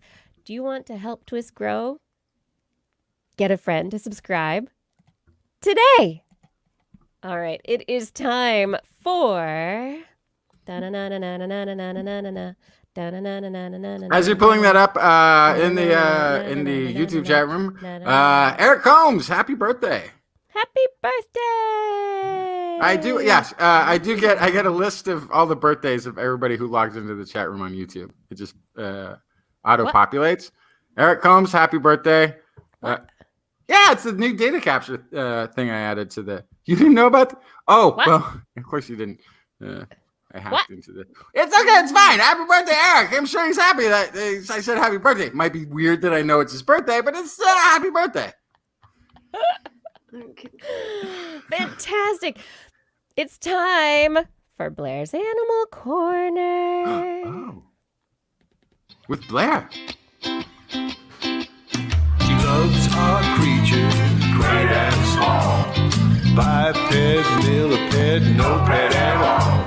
You want to hear about animals? She's your girl. Except for giant pandas and squirrels. There's Animal Corner. What you got, Blair? You all know that coworker. You know the one. The one who's really outspoken, kind of a little bit aggressive, really likes to get their way, and often asserts themselves as the leader. Well, that particular type of person also exists in fish society. And a new there's study a fish on Karen? Yeah. Karen, I don't know if Karen's dominant. Karen's just annoying. I feel like this is like a Greg or something. Like Greg's telling us what to do again. So this happens in fish too. And a new study on fish behavior shows that dominant individuals can influence a group through force. That can be physical force, or in Jeff's case, verbal force. Or in other cases, passive individuals are actually better at bringing a group to consensus. So the difference between these two scenarios is actually quite interesting. This comes from Max Planck Institute of Animal Behavior, the University of Constance, and the University of Texas at Austin. Those three, I couldn't say the word Austin, that's funny. But it kind of shines light on the potential of domineering individuals to actually obstruct or hamper effective communication in organizations. So depending on the situation, you might not want somebody that's take charge. And so in order to figure this out, they studied cichlid fish. They looked at them because cichlids have strict social hierarchies. And there's usually a dominant male that controls resources, territory, and space, or many dominant males, depending on the size of the group. The dominant males are usually more colorful. They're usually more aggressive, and they are central in social networks. And as I mentioned, they control resources. So they're considered to be very influential. Drab subordinate males, they are passive, non-territorial, and have little or no control over resources. But they wanted to see if they wielded any influence in that society. So they examined how information flows between dominant or subordinate males in the groups in two different contexts. One was routine social behavior. So just like eating, swimming. What else do fish do, really? And then more complex social learning tasks. In the complex learning task, dominant or subordinate fish were trained to a certain colored light on one side of the tank. to mean that food would arrive at that location. So a nice red light or something says food's going to be dropped right here. So then those informed individuals were then brought back to a new group of individuals that had not been informed of that information. And then researchers looked at which group more quickly learned to associate colored light with food. So who's able to communicate to the group at large, come over here for food. So what they found is in the routine social interactions, eating and swimming, the dominant males had the greatest influence on the other fish by chasing and pushing the group around. But in the complex task where they were asked to communicate this kind of idea that this light meant food to the group, it was actually the subordinate males who had the greatest influence on their social group. Huh. Yeah, so what does this mean? So you can kind of extrapolate this and think about how there's an opportunity between kind of how that relationship affects the other fish and who is a reliable messenger. So what they're kind of the extrapolation here is that animal or human societies have individuals that are in positions of power or prowess. And often those things are associated with aggression, intimidation, and coercion. So not that dissimilar so far, right? But communication requires a diversity of voices. If there's one person yelling, it can often turn people off. And so these results from a natural system with fish show that alternative pathways to positions of power are actually useful in creating a stronger advisory, governmental, and educational structure. So this is all right, kind Poindexter. What's that light mean? Well, actually, sir, it means there's probably going to be food dropped over there within a very short period of time. All right, let's get a move on. Let's go over there. Hey, finally make yourself useful. Yeah, so I think that's Very kind of the bullying, idea, right? Is that you need different types of influencers. Yeah. And so it's fish. I'm not going to tell you exactly what this means for humans, but what I see here is, does our society, I'm just posing the question, does our society prioritize certain types of voices being put into decision-making roles? Absolutely. Yes. Well, and is that right? Yes. Or should we have more of a diversity of people giving those sorts of recommendations to the general public? Here's the thing. Would you say there's a correlation with people who are really good at handling large amounts of information but lack social skills versus people who are very good with their social skills but maybe don't pay attention to any of the details? There you go. It might be actually not different than fish. Yeah, the sweet spot is where you have somebody who does well in both domains. But yeah. Freaks. Yeah. That's Well, what and we I call mean, them. I Freaks. just think about, the coronavirus briefings here in the United States, where we had one person talking who was definitely dominant, but maybe didn't have as much information. And then you had another person talking who had a lot of information, but had to stand back and roll his eyes. And so who actually would have been the better person to listen to in this situation, and who maybe was listened to more by the general public and trusted more according to polls? Yep. It's interesting. It is very interesting. This is making me think of another study that came out of the Santa Fe Correlations are real, by the way. Institute this week that they're looking at monkeys. I think it might have been macaque monkeys, but groups of monkeys. And the take-home message from the study is that groups of monkeys are better informed than the individuals within that group, and that the groups are like little computers. That the monk that they. Oh, I did see that one. Yes, yeah. Where they looked and they looked at these monkeys as they were forming groups and leaving the groups while they were foraging in these fruit trees. And so the groups were kind of the signal of whether a tree was good to be foraging in and how good it was, but there were decisions made by the individuals to leave a group and make another group or to join a different group. And so there was this constant flux. And the big message from it is that individuals don't necessarily understand or have they have the components of making decisions, but it's really the group knowledge, that emergent property of the group that is actually more intelligent. And this is kind of like the wisdom of the crowds. But the other side of it is that of commons. A tragedy of commons.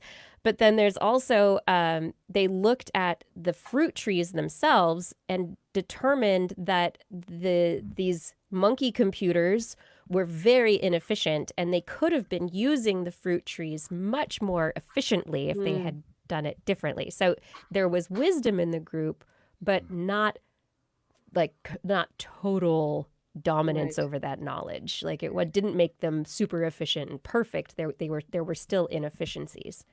Right. So I think this is where so a group has a greater total According knowledge. to who?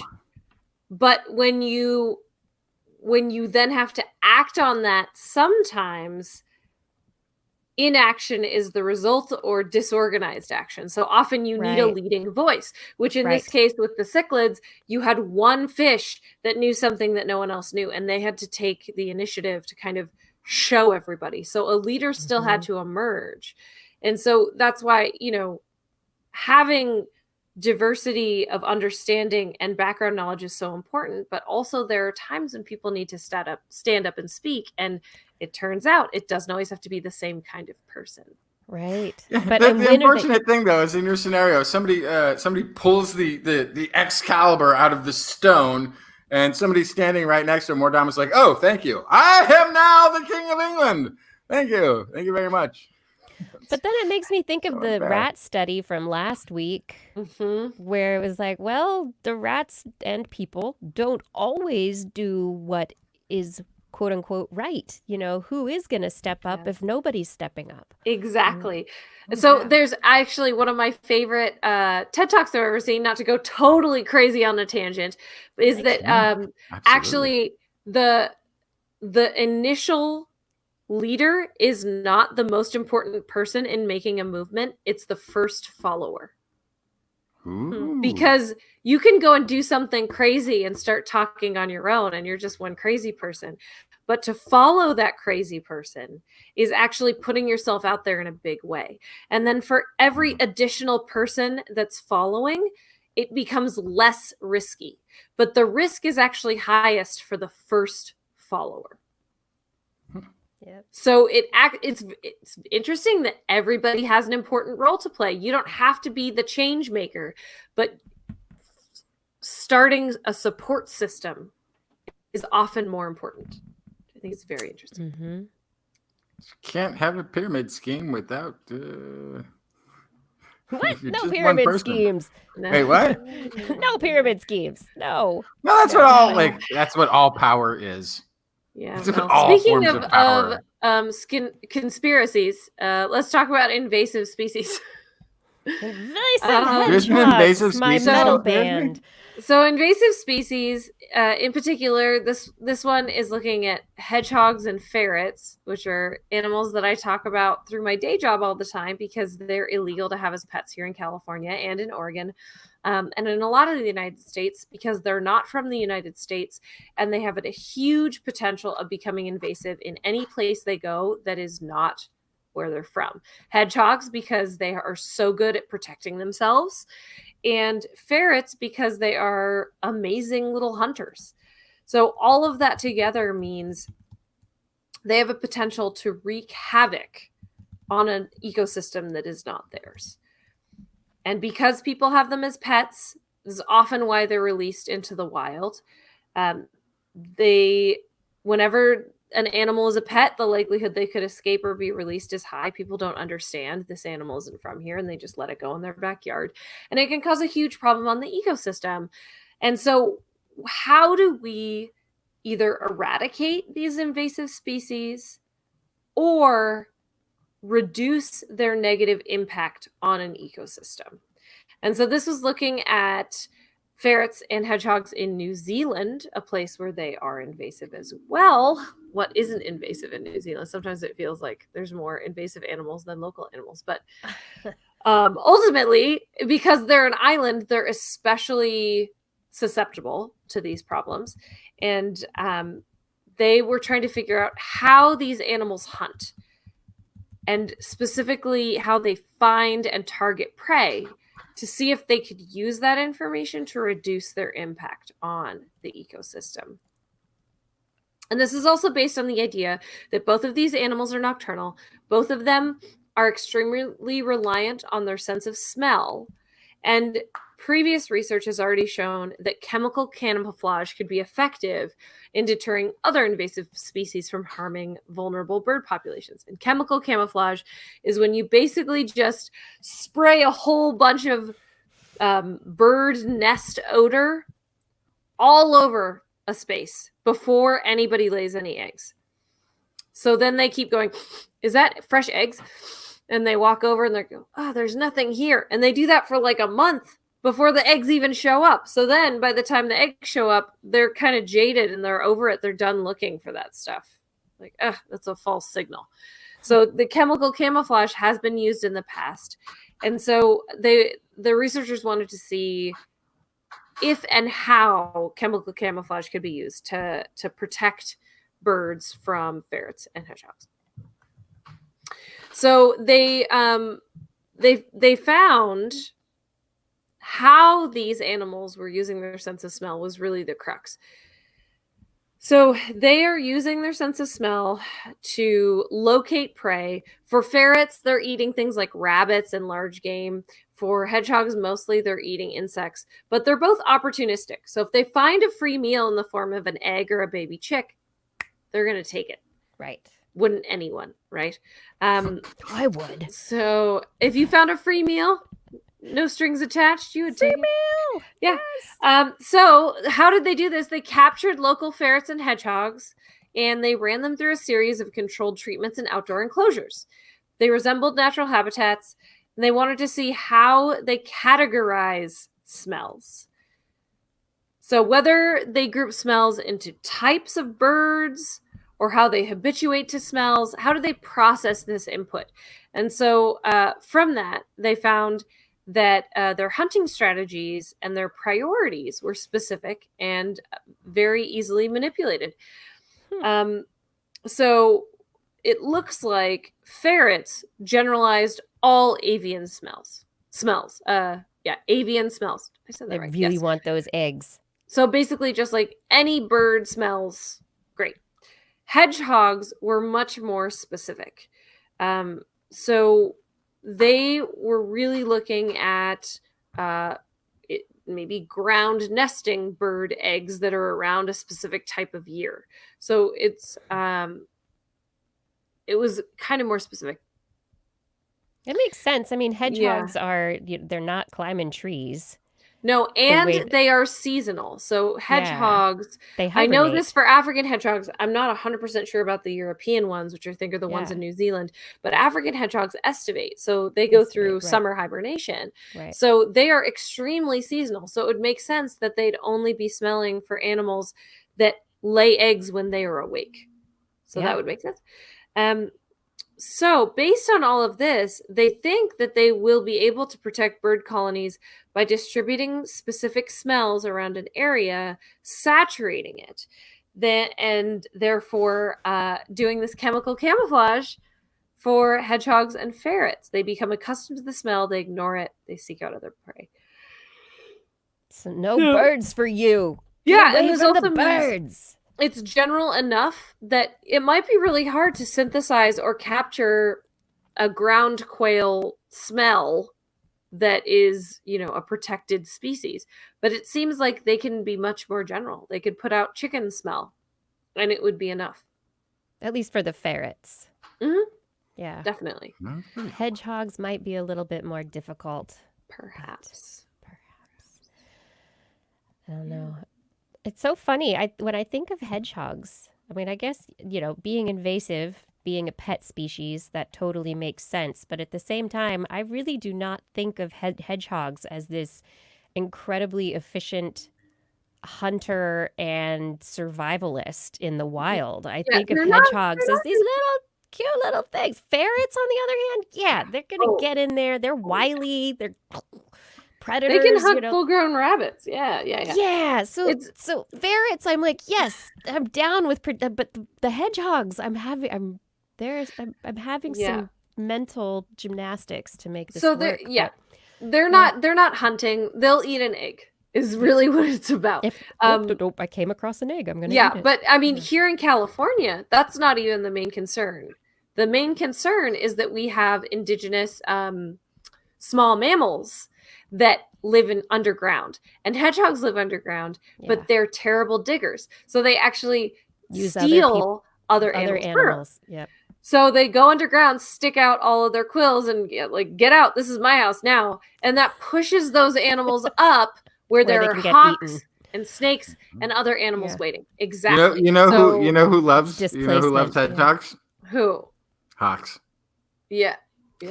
It's because they pick them up and really drop well them, when there's hedgehogs. Thanks, hedgehogs. Caw. Yeah. Oh my goodness. Well, I think that we have come to the end of another show. But I did need to answer the question from the title of our show, which for this episode was why the Earth isn't flat. And apparently, according to a study this week from the University of Pennsylvania, it's because it's made of cubes. It is. Publishing in Proceedings of the National Academy of Sciences, a team of researchers from the University of Pennsylvania, Budapest University of Technology and Economics, and the University of Debrecen, they looked at a whole bunch of little tiny rocks. They broke rocks, they measured rocks, and they used mathematical models, geology, and physics to determine that Plato's conjecture that the idea of matter, everything is composed of the smallest indivisible object is something of a cube. Well, he might have been onto something. Apparently, measuring all the rocks on the planet based on the way that geological forces in 3 dimensions grind up rocks and break them, the random fragmentation that happens again and again and again leads to shapes that are generally cubic. And so the average shape of indivisible rock on our planet it's cubes. If you go look at nature, they've been eroded and made soft at the edges. Way too much Minecraft. I've been in nature. I've collected rocks. Yeah, I'm not trouble with this one. They're the like Earth is cubes. Flat little. Is this like imagine a spherical cow? Are we just trying to make it easier? Yes. Just no, I'm not buying it. Well, it would make some things a little bit easier. What they say is they think they have found what appears to be a fundamental rule of nature, but it could help identify patterns that lead to rockfall hazards, likelihood and location of fluid flows, oil or water in rocks, and it could help with a lot of identification of geological features and things that happen geologically. So anyway, the researcher Dr. Gerald Mack says, when you pick up a rock in nature, it's not a perfect cube, but each one is a kind of statistical shadow of a cube. It's the spherical cow. That's what that means. Oh my God. You can. Have you ever seen rock art where people make shapes with different rocks? Like you can make any shape out of a bunch of discombobulated rocks. I'm just gonna. Hey, from now on, I am Team Cube Earth. I'm just saying. Okay. I do still find it on a corner, then, Kiki. I do still find it very fascinating. I do still find it very fascinating how quickly this flat Earth thing has gone around the globe. Oh, around. Yes. very quickly, thanks to the connectivity of the internet. It spins us round and round and round. Also, remember the moon is round, but Earth is not. Yeah. Well, I Mars think is we can round. still be round, but we're supposed to be flat, and you can foul off all the Oh yeah, sides. no, all the Basically, other we're in a planets snow are globe. spheres. All We're the other supposedly planets in are a snow. spheres. No, we're not in the snow We're globe. just we're not. Okay. Anyway, Anyway. yeah, people Anyway. can choose to be dumb. It's a cool thing. That a freedom to ignore all information that's logical. People have been doing that for a long time. Willful I ignorance. don't know what the benefit is.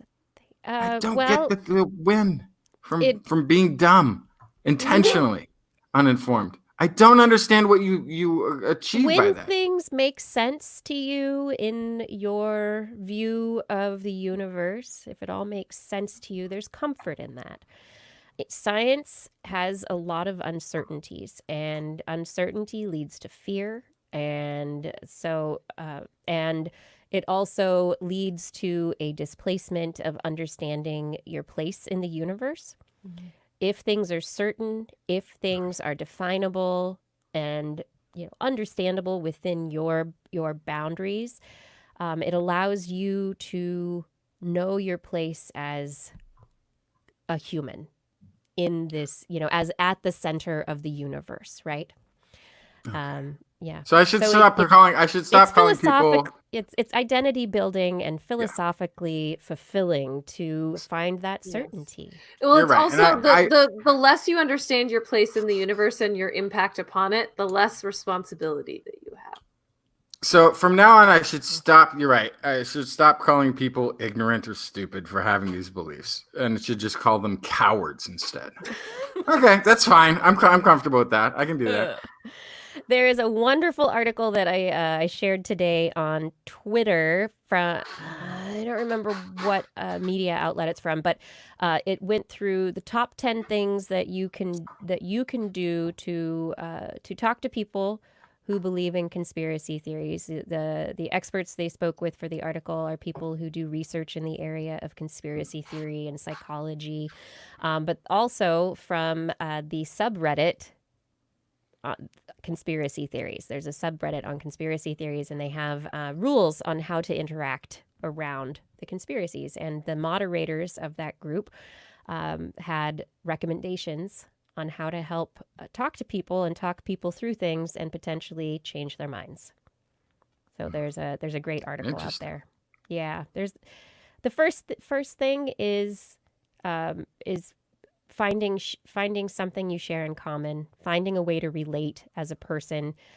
We talked last week to Dr. Hare about othering and dehumanizing. And when you attack people, if you think of them as dumb or stupid or whatever, you're dehumanizing them. And so if you can find compassion, find some shared value that gives a place to start talking to somebody as another human being, where they feel valued and willing to engage. Hey, you have 2 eyes, 2 ears, and a mouth. We have that in common. This idea you have about this other thing. Can I ask you a question real quick? Are you often completely right about things? Or do you seem to have trouble getting things right? Because I'm guessing it's the latter. I'm not gonna, and don't send me to a negotiation. It will be turned into a Cold War at the very best outcome. I do know this. I believe this. I believe that will be the outcome. I absolutely 100% respect the perspective of your stupid idea. But it's wrong. It's just wrong. I can't help you. You're too. There's like a empty space that somebody pasted some nonsense into, and you don't have a cut. This is Justin. Mode. This is not helping. This is not helping to talk to people. Also, let me just mention that we haven't closed the show yet. We haven't closed the show this yet, is not and I'd like to finish the show. Yeah, I've tried. Thank you, Blair. Thank you for listening. I hope you enjoyed the show. Shout outs to the friends of the show who help keep things running. Fada, thank you for your help on social media and in the show notes. Gord, thank you for manning the chat room. Identity4, thank you for recording the show. And I want to thank our Patreon sponsors and and the Burroughs Welcome Fund for their generous support. And my computer is taking time to load up again. La la la la la la la la la la. Thank you, Gerard Gallagher. Yeah, I do need more practice at diplomacy. I'm just bad at it. Although I will tell you, on the other hand, people don't spend a lot of time talking to me about nonsense because of this. So it's kind of got an upside. It's how you stop certain conversations from ever taking place. Yes. Yeah. Okay, here we go. Thank you to Eric Combs, Flying Out, Guillaume, John Lee, Ben Rothig, Ali Coffin, Maddie Perrin, Gaurav Sharma, Taylor P.S., Josiah Zahner, Sarah Forfar, Donald Mundis, Rodney Lewis, Stephen Alberon, John Ratnaswamy, Dave Friedel, Daryl Myshak, Stu Pollock, Andrew Swanson, Corinne Benton, Sky Luke, Paul Ronovich, Ben Bignell, Kevin Reardon, Noodles, Jack, Sarah Chavez, Paul, Jason Olds, Brian Carrington, Matt Bass, Joshua Fury, Sean and Nina, Sue Doster, John McKee, Greg Riley, Mark Hessenflow, Gene Tellier, Steve Leisman, Ken Hayes, Howard Tan, Christopher Rappin, Richard, Brendan Minish, Melazond, John Gridley, Richard Porter, Christopher Dreyer, Mark Mazzaros, Artyom, Greg Briggs, John Atwood, Robert, Rudy Garcia, Dave Wilkinson, Matt Sutter, Philip Shane, Kurt Larson, Craig Landon, Mountain Sloth, Jim Drapeau, Alex Wilson, Dave Neighbor, Costi Ranke, Matthew Litwin, Eric Knapp, E.O., Kevin Parachan, Aaron Luthen, Steve DeBell, Bob Calder, Marjorie, Paul Disney, Patrick Pecoraro, Gary S., Ed Dyer, Tony Steele, Ulysses Adkins, Brian Codron, and Jason Roberts. Thank you for all of your support on Patreon. And if you are interested in supporting us, you can find information at patreon.com/thisweekinscience or click the Patreon link at our website. On next week's show, we will be back on Wednesday at 8 p.m. broadcasting live from our YouTube and Facebook channels and from twist.org/live. Is it supposed to be yelled? It's all in caps. You said yes. Want to listen to us as a podcast? Just search for This Week in Science wherever your podcasts are found. If you enjoyed the show, get your friends to subscribe too. More information on anything you've heard here today, show notes, and links to stories will be available on our website, www.twist.org. And you can also sign up to hear our newsletter. There's one coming soon. Yeah, Ooh, it's true. nice. You can contact us directly. Email Kirsten at thisweekinscience.com, Justin at twistminion@gmail.com, or Blair at blairbaz@twist.org. Just be sure to put TWIS, TWIS, in that subject line, or hitherto, forever. Your email will be spam filtered into oblivion. Oh, no. Can't bring the word back. It's so awful. You can also hit us up on the Twitter, where we are at Twist Science, at Dr. Kiki, at Jacksonfly, and at Blair's Hitherto.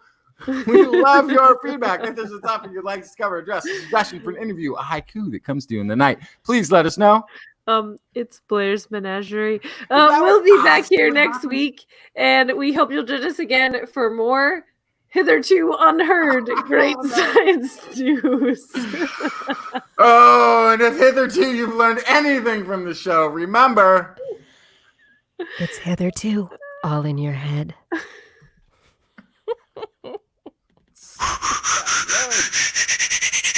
This Week in Science. This Week in Science. This Week in Science. This Week in Science, it's the end of the world. So I'm setting up shop, got my banner unfurled. It says the scientist is in, I'm gonna sell my advice. Show them how to stop the robots with a simple device. I'll reverse global warming with a wave of my hand. And all it'll cost you is a couple of grand. 'Cause this week's science is coming. coming your way. So everybody listen to what I say. I use the scientific method for all that it's worth, and I'll broadcast my opinion all over the earth. 'Cause it's This Week in Science. This Week in Science. This Week in Science. Science. Science. This Week in Science. This Week in Science. This Week in Science. Science. Science. Science. Science. I've got one disclaimer, and it shouldn't be news, that what I say may not represent your views, but I've done the calculations and I've got a plan. If you listen to the science, you may just yet understand that we're not trying to threaten your philosophy. We're just trying to save the world from jeopardy. Jeopardy. Jeopardy. And This Week in Science is coming your way. So everybody listen to everything we say, and if you use our method instead of rolling a die, we may rid the world of toxoplasma gondii. 'Cause it's This Week in Science. This Week in Science. This Week in Science. Science. Science. Science. Science. This Week in Science. This Week in Science. This Week in Science. Science. Science. Science.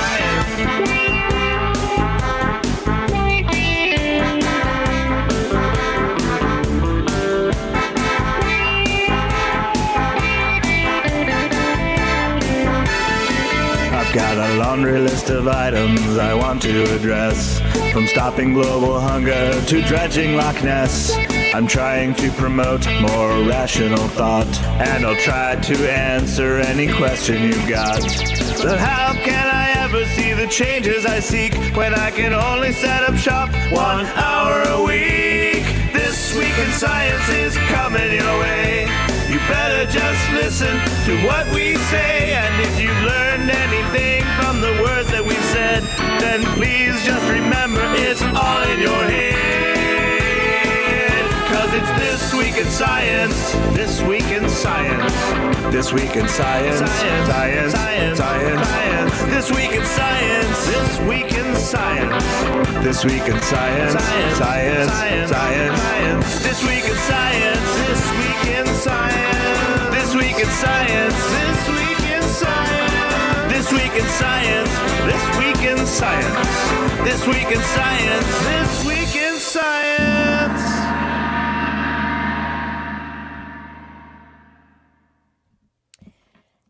And it is the after show. So I picked my camera up during the song because there was this little teeny tiny spider. Little teeny tiny spider that was hanging down, and I could see it in the lights, and it was this cute little teeny tiny spider. And I was like, oh, I'll try and put the camera near the spider and show everybody the spider. And then I picked the camera up and put it near, and then the spider was gone, and I couldn't figure out where the spider is. It's now on the camera. The little spider is now on the side of the camera. It's a cute little teeny tiny white little spider. Cute little dude. Anyway, Ed Dyer, you brought up the Patreon hangout next week. Yes. So I put a post on our Patreon account, our Patreon page. Hey, little spider, are you going to climb in front of the camera? Do it. Go. Oh, darn it. He's so close. Nope, he's not going for it. There is a link to the Hangout. There's information in the Hangout about the Hangout on the post in our Patreon account. So if you are a Patreon supporter, I think I made just anyone who is a Patreon supporter should be able to access that Patreon post and get the link and be able to come hang out. It gives a few details. And it is Thursday tomorrow. Is it not, Blair? Mm-hmm. We are hanging out tomorrow at 6:30 p.m. Pacific time on Science Island. You sent me an invite to that, right? I believe I did. Okay. I'll find it. Yeah. And if I didn't, I can send you one again. for the first time. I believe you. I believe I Let's did. see. Yeah, so anyone who is a Patreon supporter can come hang out tomorrow evening on Science Island. Oh yeah, I have it. Great. And what you will need to hang out, it will not be, I don't know how to record it, Identity. I mean, you could probably record your end of everything.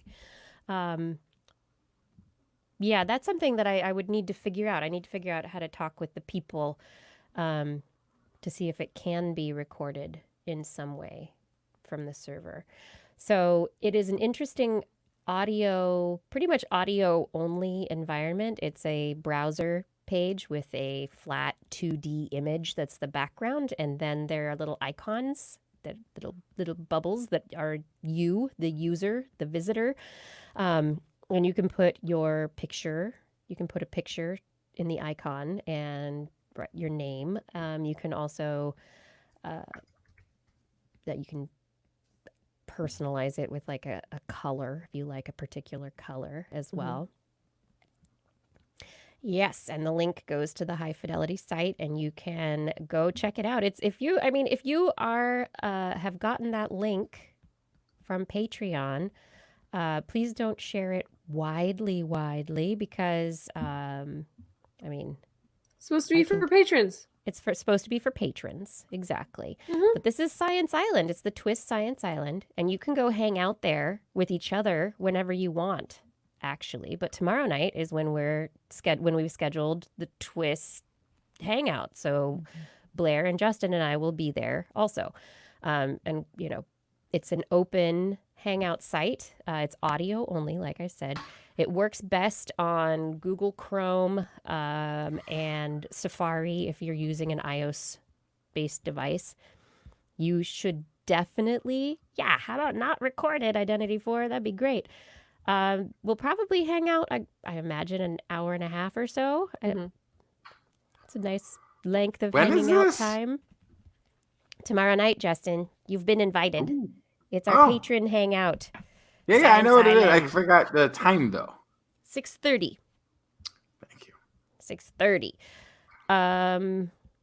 I've tried to view Comet Neowise. I haven't seen it, but I haven't really gotten very far out of town yet, Fada. So I went camping over last the city. weekend. It doesn't work. We were supposed to be able to see it, but could not. Yeah, you can see it with pretty good binoculars or telescope, but having a long exposure on your camera is really what's going to do it for you.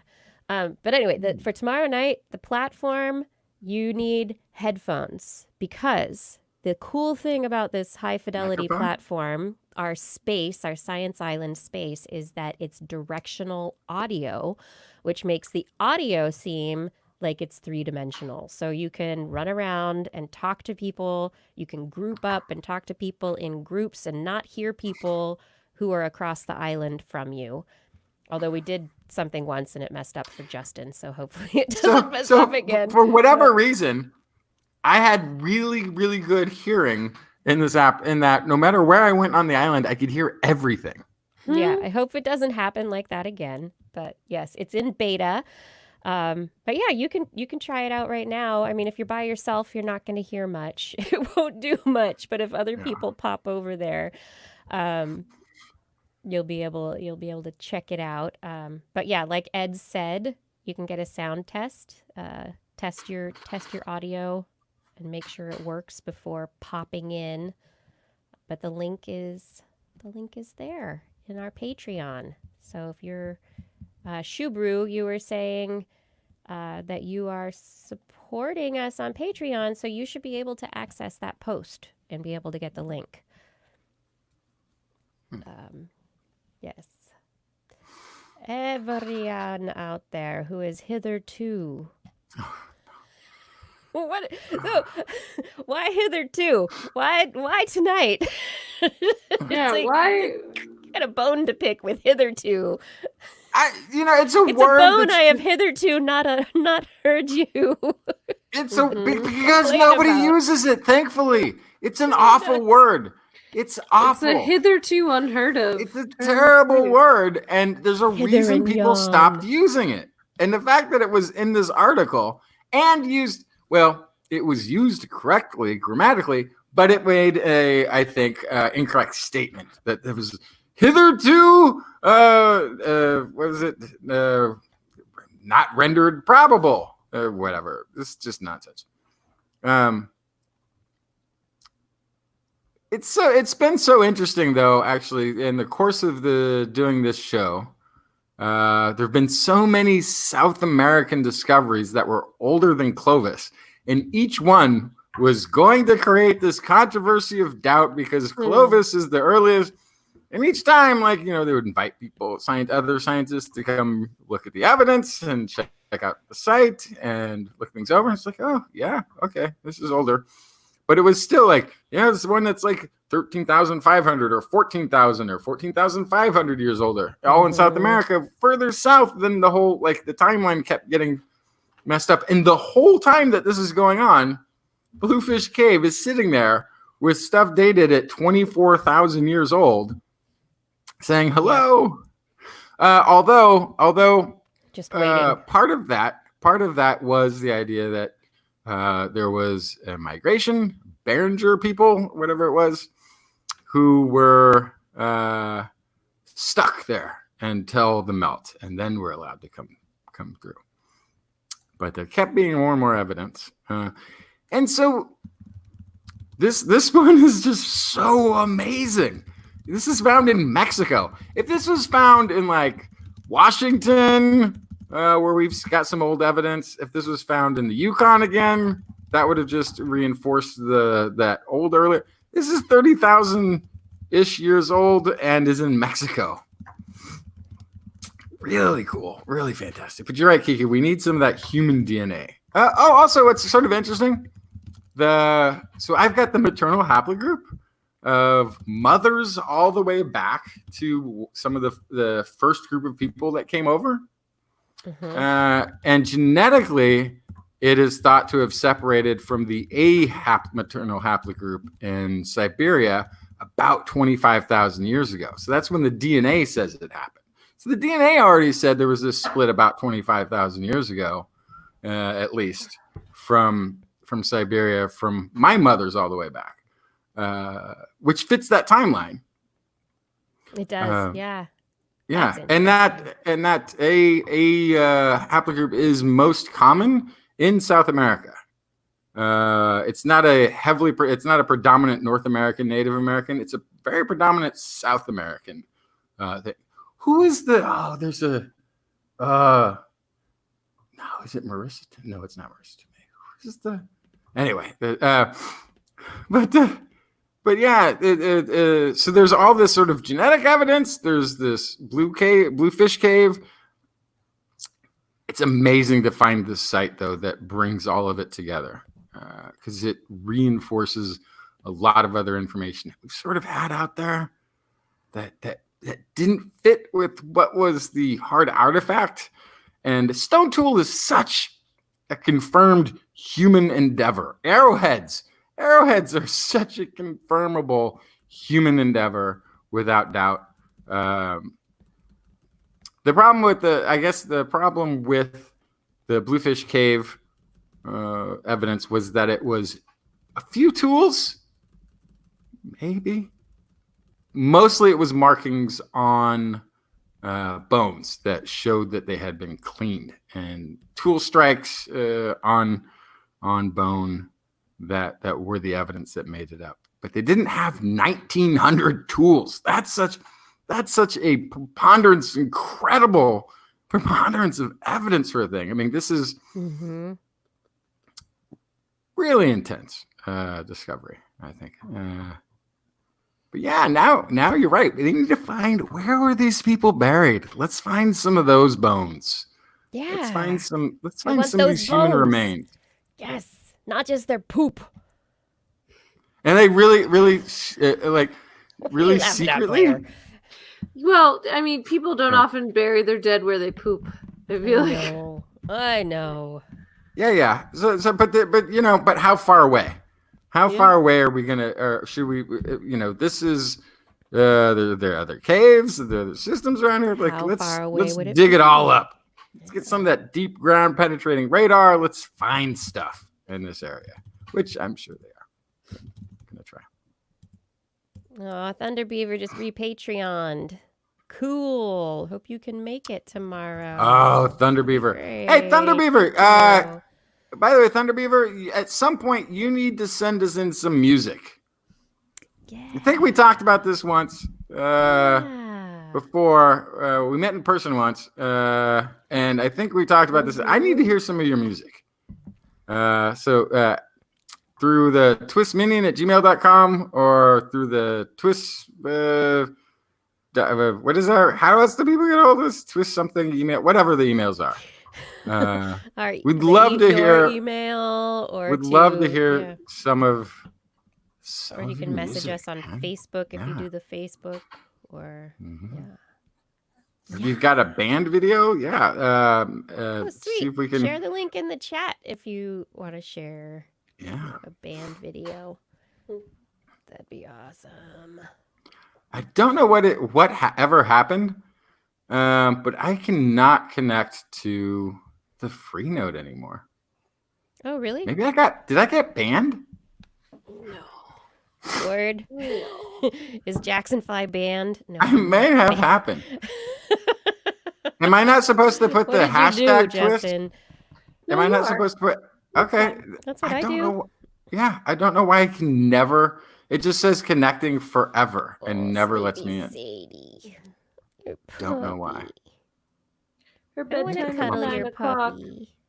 Ew. Alias. Sadie, I want to cuddle you. You're so cute. So cute. Good night, Fada. Oh. I can understand that. Yeah. Cables, drive space. Oh my goodness. So many details. I smothered you. I know. Does it just But I not believe that I'm not a understand. robot? I don't know what happened. Understand the details. I know. You You're are a smothered. robot. Oh yeah. Okay. Someone else. Who else? Gorov is asking about what in Portland, and who else up there asked me about how I'm doing here. What's going Look. on here in Portland? Okay, hang on.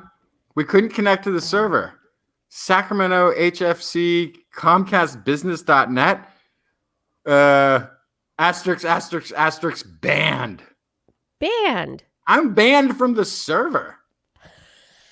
The hell did I do? That's funny. Somebody was doing something I got banned from that hotel. Legit. They don't like the hotels. I legit Hotels got number. banned. Yeah. Wow. Eric, in Alaska, there's a 7.8 earthquake near Sandpoint. Oh, jeez. I didn't even hear about that. Where? Sandpoint, Alaska. Oh, oh.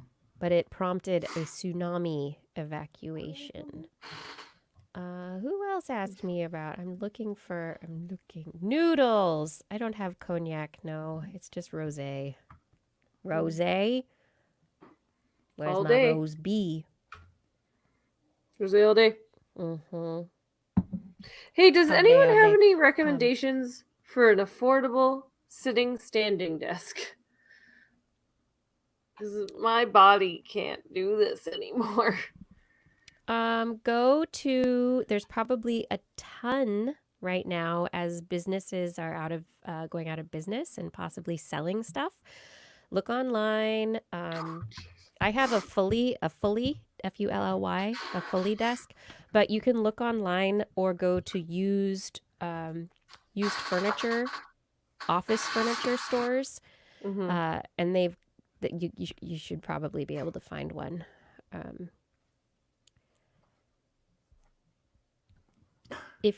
I know that there were some less expensive ones. You can probably find a new one online that's less expensive for $200 at the cheapest end, but it's not going to be super stable, so you won't want to stand on it. Right. Anyway, what's happening here in Portland? It is amazing what's happening here in Portland right now. Yeah, my take on the current situation of what's happening is that we've had ongoing protests, Black Lives Matter protests, and was probably only a few hundred people that were continuing the protests up until more recently, when Trump sent the feds in. The feds were not invited by the city. They were not invited by the governor of the state. They were not asked for. There was no request.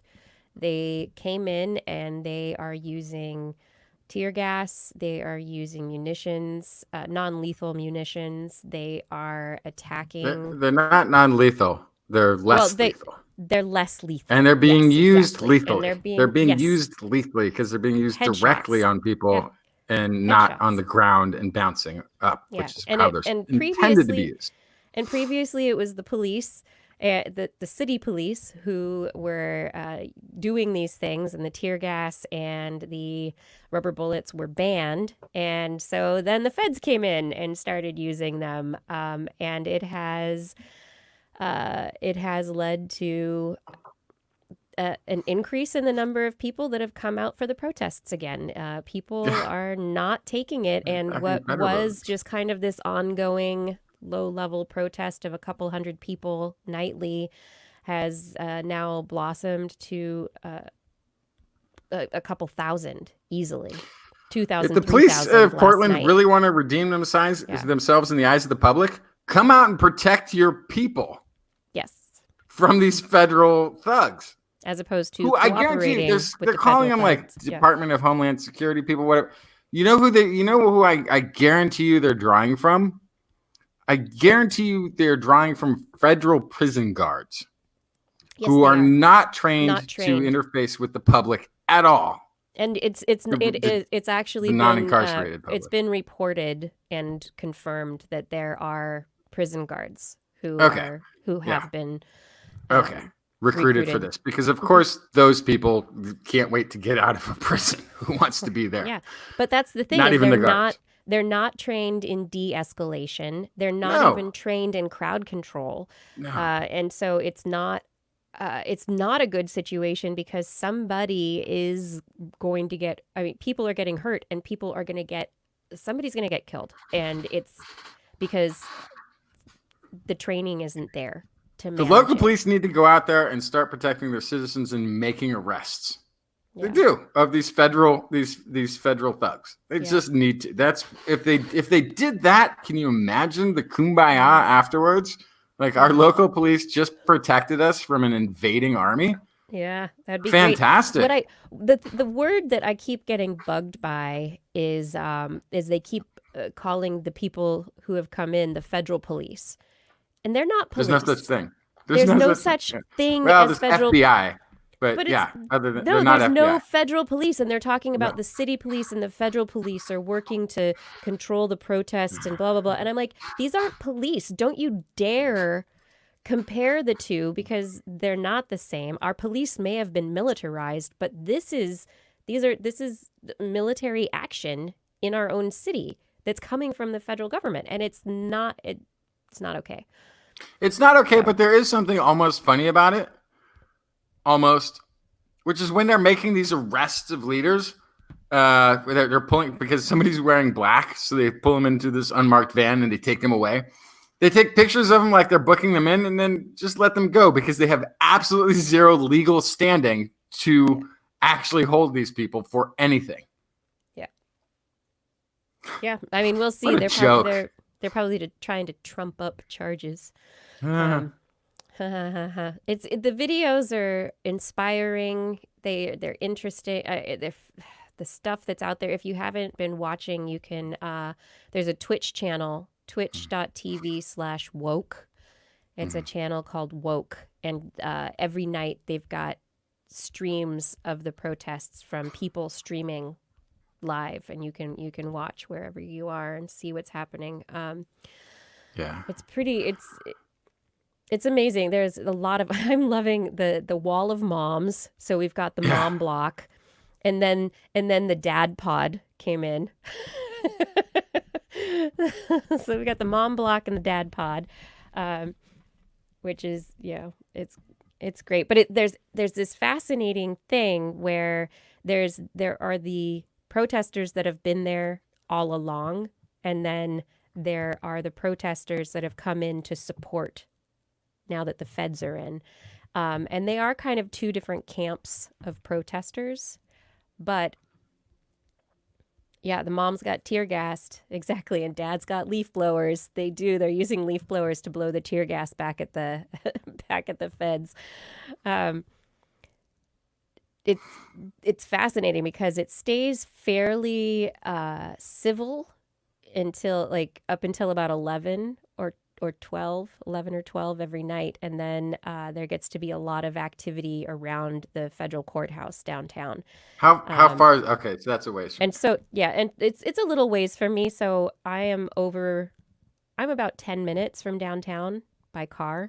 So I'm outside of the range, but it's really focused on like a 4-block area around the courthouse and the police building downtown. And that's really, really mostly where everything's happening. So it's pretty isolated, which is nice, which is, great for the rest of the city. But at the same time, it's also gets you. But yeah, it's close for comfort for sure. One of the impressive videos I saw was it's become a sort of an icon of this, is this pretty big dude who's just sort of standing there. At first, I think he's wearing an Old Navy sweater. Turns out to actually be a Navy sweater. He's a Navy vet. And he's standing there as these federal, all with their buddies dressed up in military gear, run up and start swinging batons at him. He gets hit like 5 times with batons and just stands there motionless. They broke his hand. His hand, yeah, he wasn't impervious, but he did not give an inch as they were just swinging 2-handed with batons at this guy. Then they pepper sprayed him directly in the face. He takes a couple steps back and double flips birds at him. He's a 53-year-old Navy vet who came down because he was extremely upset that federal people were harassing his neighbors, basically. And his comment, he became like a overnight sort of icon of what's going on. His quote is amazing. It isn't about me getting beat up. It's about focusing back on the original intention of all these protests, which is Black Lives Matter. Yep. Completely selfless on top of it. Yep. This is ugly. This is, if this was like, this is amazing to me that the thing that the far right conspiracists are always talking about, the federal government, the liberals are in charge, they're going to come get you, they're going to send the feds to take over the streets, and only comes true when Republicans are in power. How is that possible? That's their biggest fear, and it's their go-to as well. Ridiculous. Yeah. The philosophy is bankrupt. It's absolutely much like the president has been many, many times. Utterly bankrupt. Yeah. Anyway. Yeah, it's the situation. Hopefully, I mean, the problem. I mean, what people are concerned about is the statements that have been made about not just putting the feds here in Portland to quell the uprising, but to plant them in cities around the United States. And so the concern is that this is just a testing ground or a proving ground for putting federal military power in place against the citizens really around the country. And so, what's happening right now in protest is incredibly important, because the only reason, through our democracy, through our Constitution, the people give the government power. Mm-hmm. And that needs to stay that way. Mm-hmm. Yeah. Anyway, it's kind of a serious time right now. We've got COVID, we've got protests, we've got a lot happening. I hope everyone's doing okay. I hope that you are keeping your head on your shoulders and you're finding reasons to smile. You're finding little things. I mean, yesterday, I was looking at the news yesterday and it was like one thing after another of like just crazy news. And I just like, this is Tuesday. Hey, okay. And it's like, it's a normal Tuesday for the craziness, you know? I mean, I think we're all feeling it right now. There's a lot. It's a lot. It's a lot. This is why, governments have been toppled in the past. It's why we created a system where we could kick people out after a few years. Stuff went bad, like it is going. There's a need for change to stop right now. Shubru's saying all of them need to be wearing badges so they can be identified and held accountable. They're wearing shadow badges, which means you like a can't first read them step. from more than a couple feet away. Yeah. Hiding your badge number does not. Yeah. It kind of sounds like you know you're doing something wrong. Does it? There's so much. I mean, Aurora, Colorado. I mean, all the people, all the places across the country, and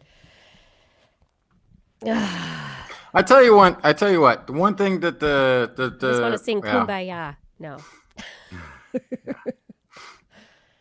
I don't. I really No, don't. I no, don't like. I joke, but I don't either. We need change. It's a divided country, and you know what? Based on what the other side is saying, yeah, we're going to stay that way.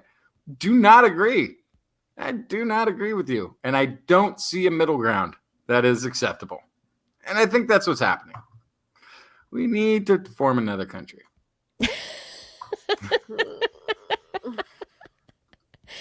Then there's like there's the state of Jefferson is trying to form its own state, right? Yeah. But and then we have Washington, Oregon, and California. There are, and I think Idaho. Ecotopia. People are also calling Northern California, not Southern California, would be included in something they're calling, and also I think British Columbia would be included in something that's called Cascadia. So it's kind of like a Pacific Northwest twist on a new state or a new country. Yeah, that's It's kind an of extent, Ecotopia grounded. Green New Deal all the way, you know. Yeah. Yeah. I seriously, can we all just get along? Can't we be nice to each other? Can't we stop dehumanizing and talk to each other? I think seriously, it's being able to talk to each other, and we just can't anymore. It's always an attack. There's something. Oh, what was I gonna? Positive things, everybody. Completely off the subject. Not even a tangent, but just change of subject. How many times did my computer freeze tonight? None. You fixed it. I fixed it. my I didn't God. hire a computer person. I fixed it. How? I figured it out. And it only took 6 months. How do you do? Well, because it's the most ridiculous, I wouldn't have thought of it. I tried all these different things. I'm like, okay, I've tested the memory. I tested this. I did that. I've done that. I fixed a thing identity. I did. But what it is this weird, what is it? A power management on this Windows machine. Power management. It's a weird thing. I have a couple of drives, and one of them goes to sleep when it's not being used. And then at a certain point, the main drive says, we got to check on this other drive, but the other drive is asleep. And so they don't talk to each other anymore. And so I went in and I changed the go to sleep number from go to sleep after 20 minutes to basically don't fall asleep. it. My computer doesn't fall asleep, and there's no glitch, and it's done. And I thought it was a USB issue. I was like, I thought it was an HDMI issue. I thought it was I was going down all these roads and power. It was power all along. I had to have power. Dun, dun, dun. So anyway, this thing I thought was going to be really expensive to fix. It just took me doing the right Google search to find somebody saying the words that made sense in my brain at the right moment. So I spent, after I had been working from home, out of nowhere, my my Magic Mouse, my Apple mouse stopped working. Did you put new batteries in it? So they're rechargeable. I charged it up. I disconnected. I reconnected. I like did all the things. I went to forum after forum after forum, and I couldn't figure it out. And it was just like, it was just getting stuck. It was just like kind of not moving as I moved the mouse, and then all of a sudden would jump. Mm-hmm. And it was terrible. And I finally found a forum that said like, so it's a gyroscopic like issue where you just have. I defined several other forums because I didn't believe it. It said, hold it about 2 feet above a flat surface, like a flat, hard surface, like wood, and drop it on its face. And I was like, this is insane. And I like read all of the comments. They were like, I tried everything. I took it to the Apple store. I bought a new one. I did. And then I dropped it, and it worked. And then I I went to a completely different site, and like people had tried to do all like remove the driver, reinstall the driver, like blah, blah, blah, software issue. No, it's not a software issue. Okay, I dropped it, and it works. And eventually, I was like, oh god, and it works. It's like whacking the side of the vending machine or like... Yeah, percussive maintenance. God. Exactly. Yeah. Percussive maintenance. Oh my god. So it was an iPhone, you say? It was the Apple mouse. Apple mouse. Oh. That is funny. Mouse CPR. Oh my god. That's what happened, and it worked. The physicality of it. Sometimes, with all this, the electrons zipping from place to place, quantum tunneling their way through the boards. Sometimes it just takes whacking it a little bit. I mean, yeah. It's still a physical thing that you're messing with. Sometimes so you whack them too hard, the wires come loose, and that's a worse problem. You can also break it. Yeah, it was really terrifying. Brian woke up and I told him what I did, and he was like, "No, you did what?" Like, no, you did it. I did a lot of research about it, and it worked. All right, all right, say goodnight, Blair. It's that time tomorrow. Say good night, tomorrow. 6:30 good night, on Justin. Science Island. Good night. I'll set my Kiki. I'll set my alarm. Am I supposed to prepare your alarm. anything? We're just gabbing, right? We're just talking. Yeah. It's a hangout on Science Island. I mean, we've been shut down. How do I? How does send emails work anymore? I can't. Send emails. Blair found the email. Yeah, I found the email. Just search Science Island in your email. Click the link. Go to Science Island. All right, fine. Okay. Here, wait. I will see you there tomorrow at 6:30ish. What did I do? 30ish? Is that what time? 6:30. Science Island. Yes, I sent you an email. It says, "Welcome to Science Island," Justin. You can look for that. Okay, I'll find it. Okay, maybe I'll click it right now. Doo, doo, doo. Boop, boop. I'm on my island. Doo, doo. Okay, Justin went away. We'll see you next week, everybody. Or we'll talk to you tomorrow on Science Island. If you're a Patreon supporter, have a wonderful week, everyone. Take care. Thank you so much for watching. Thank you for joining us this week.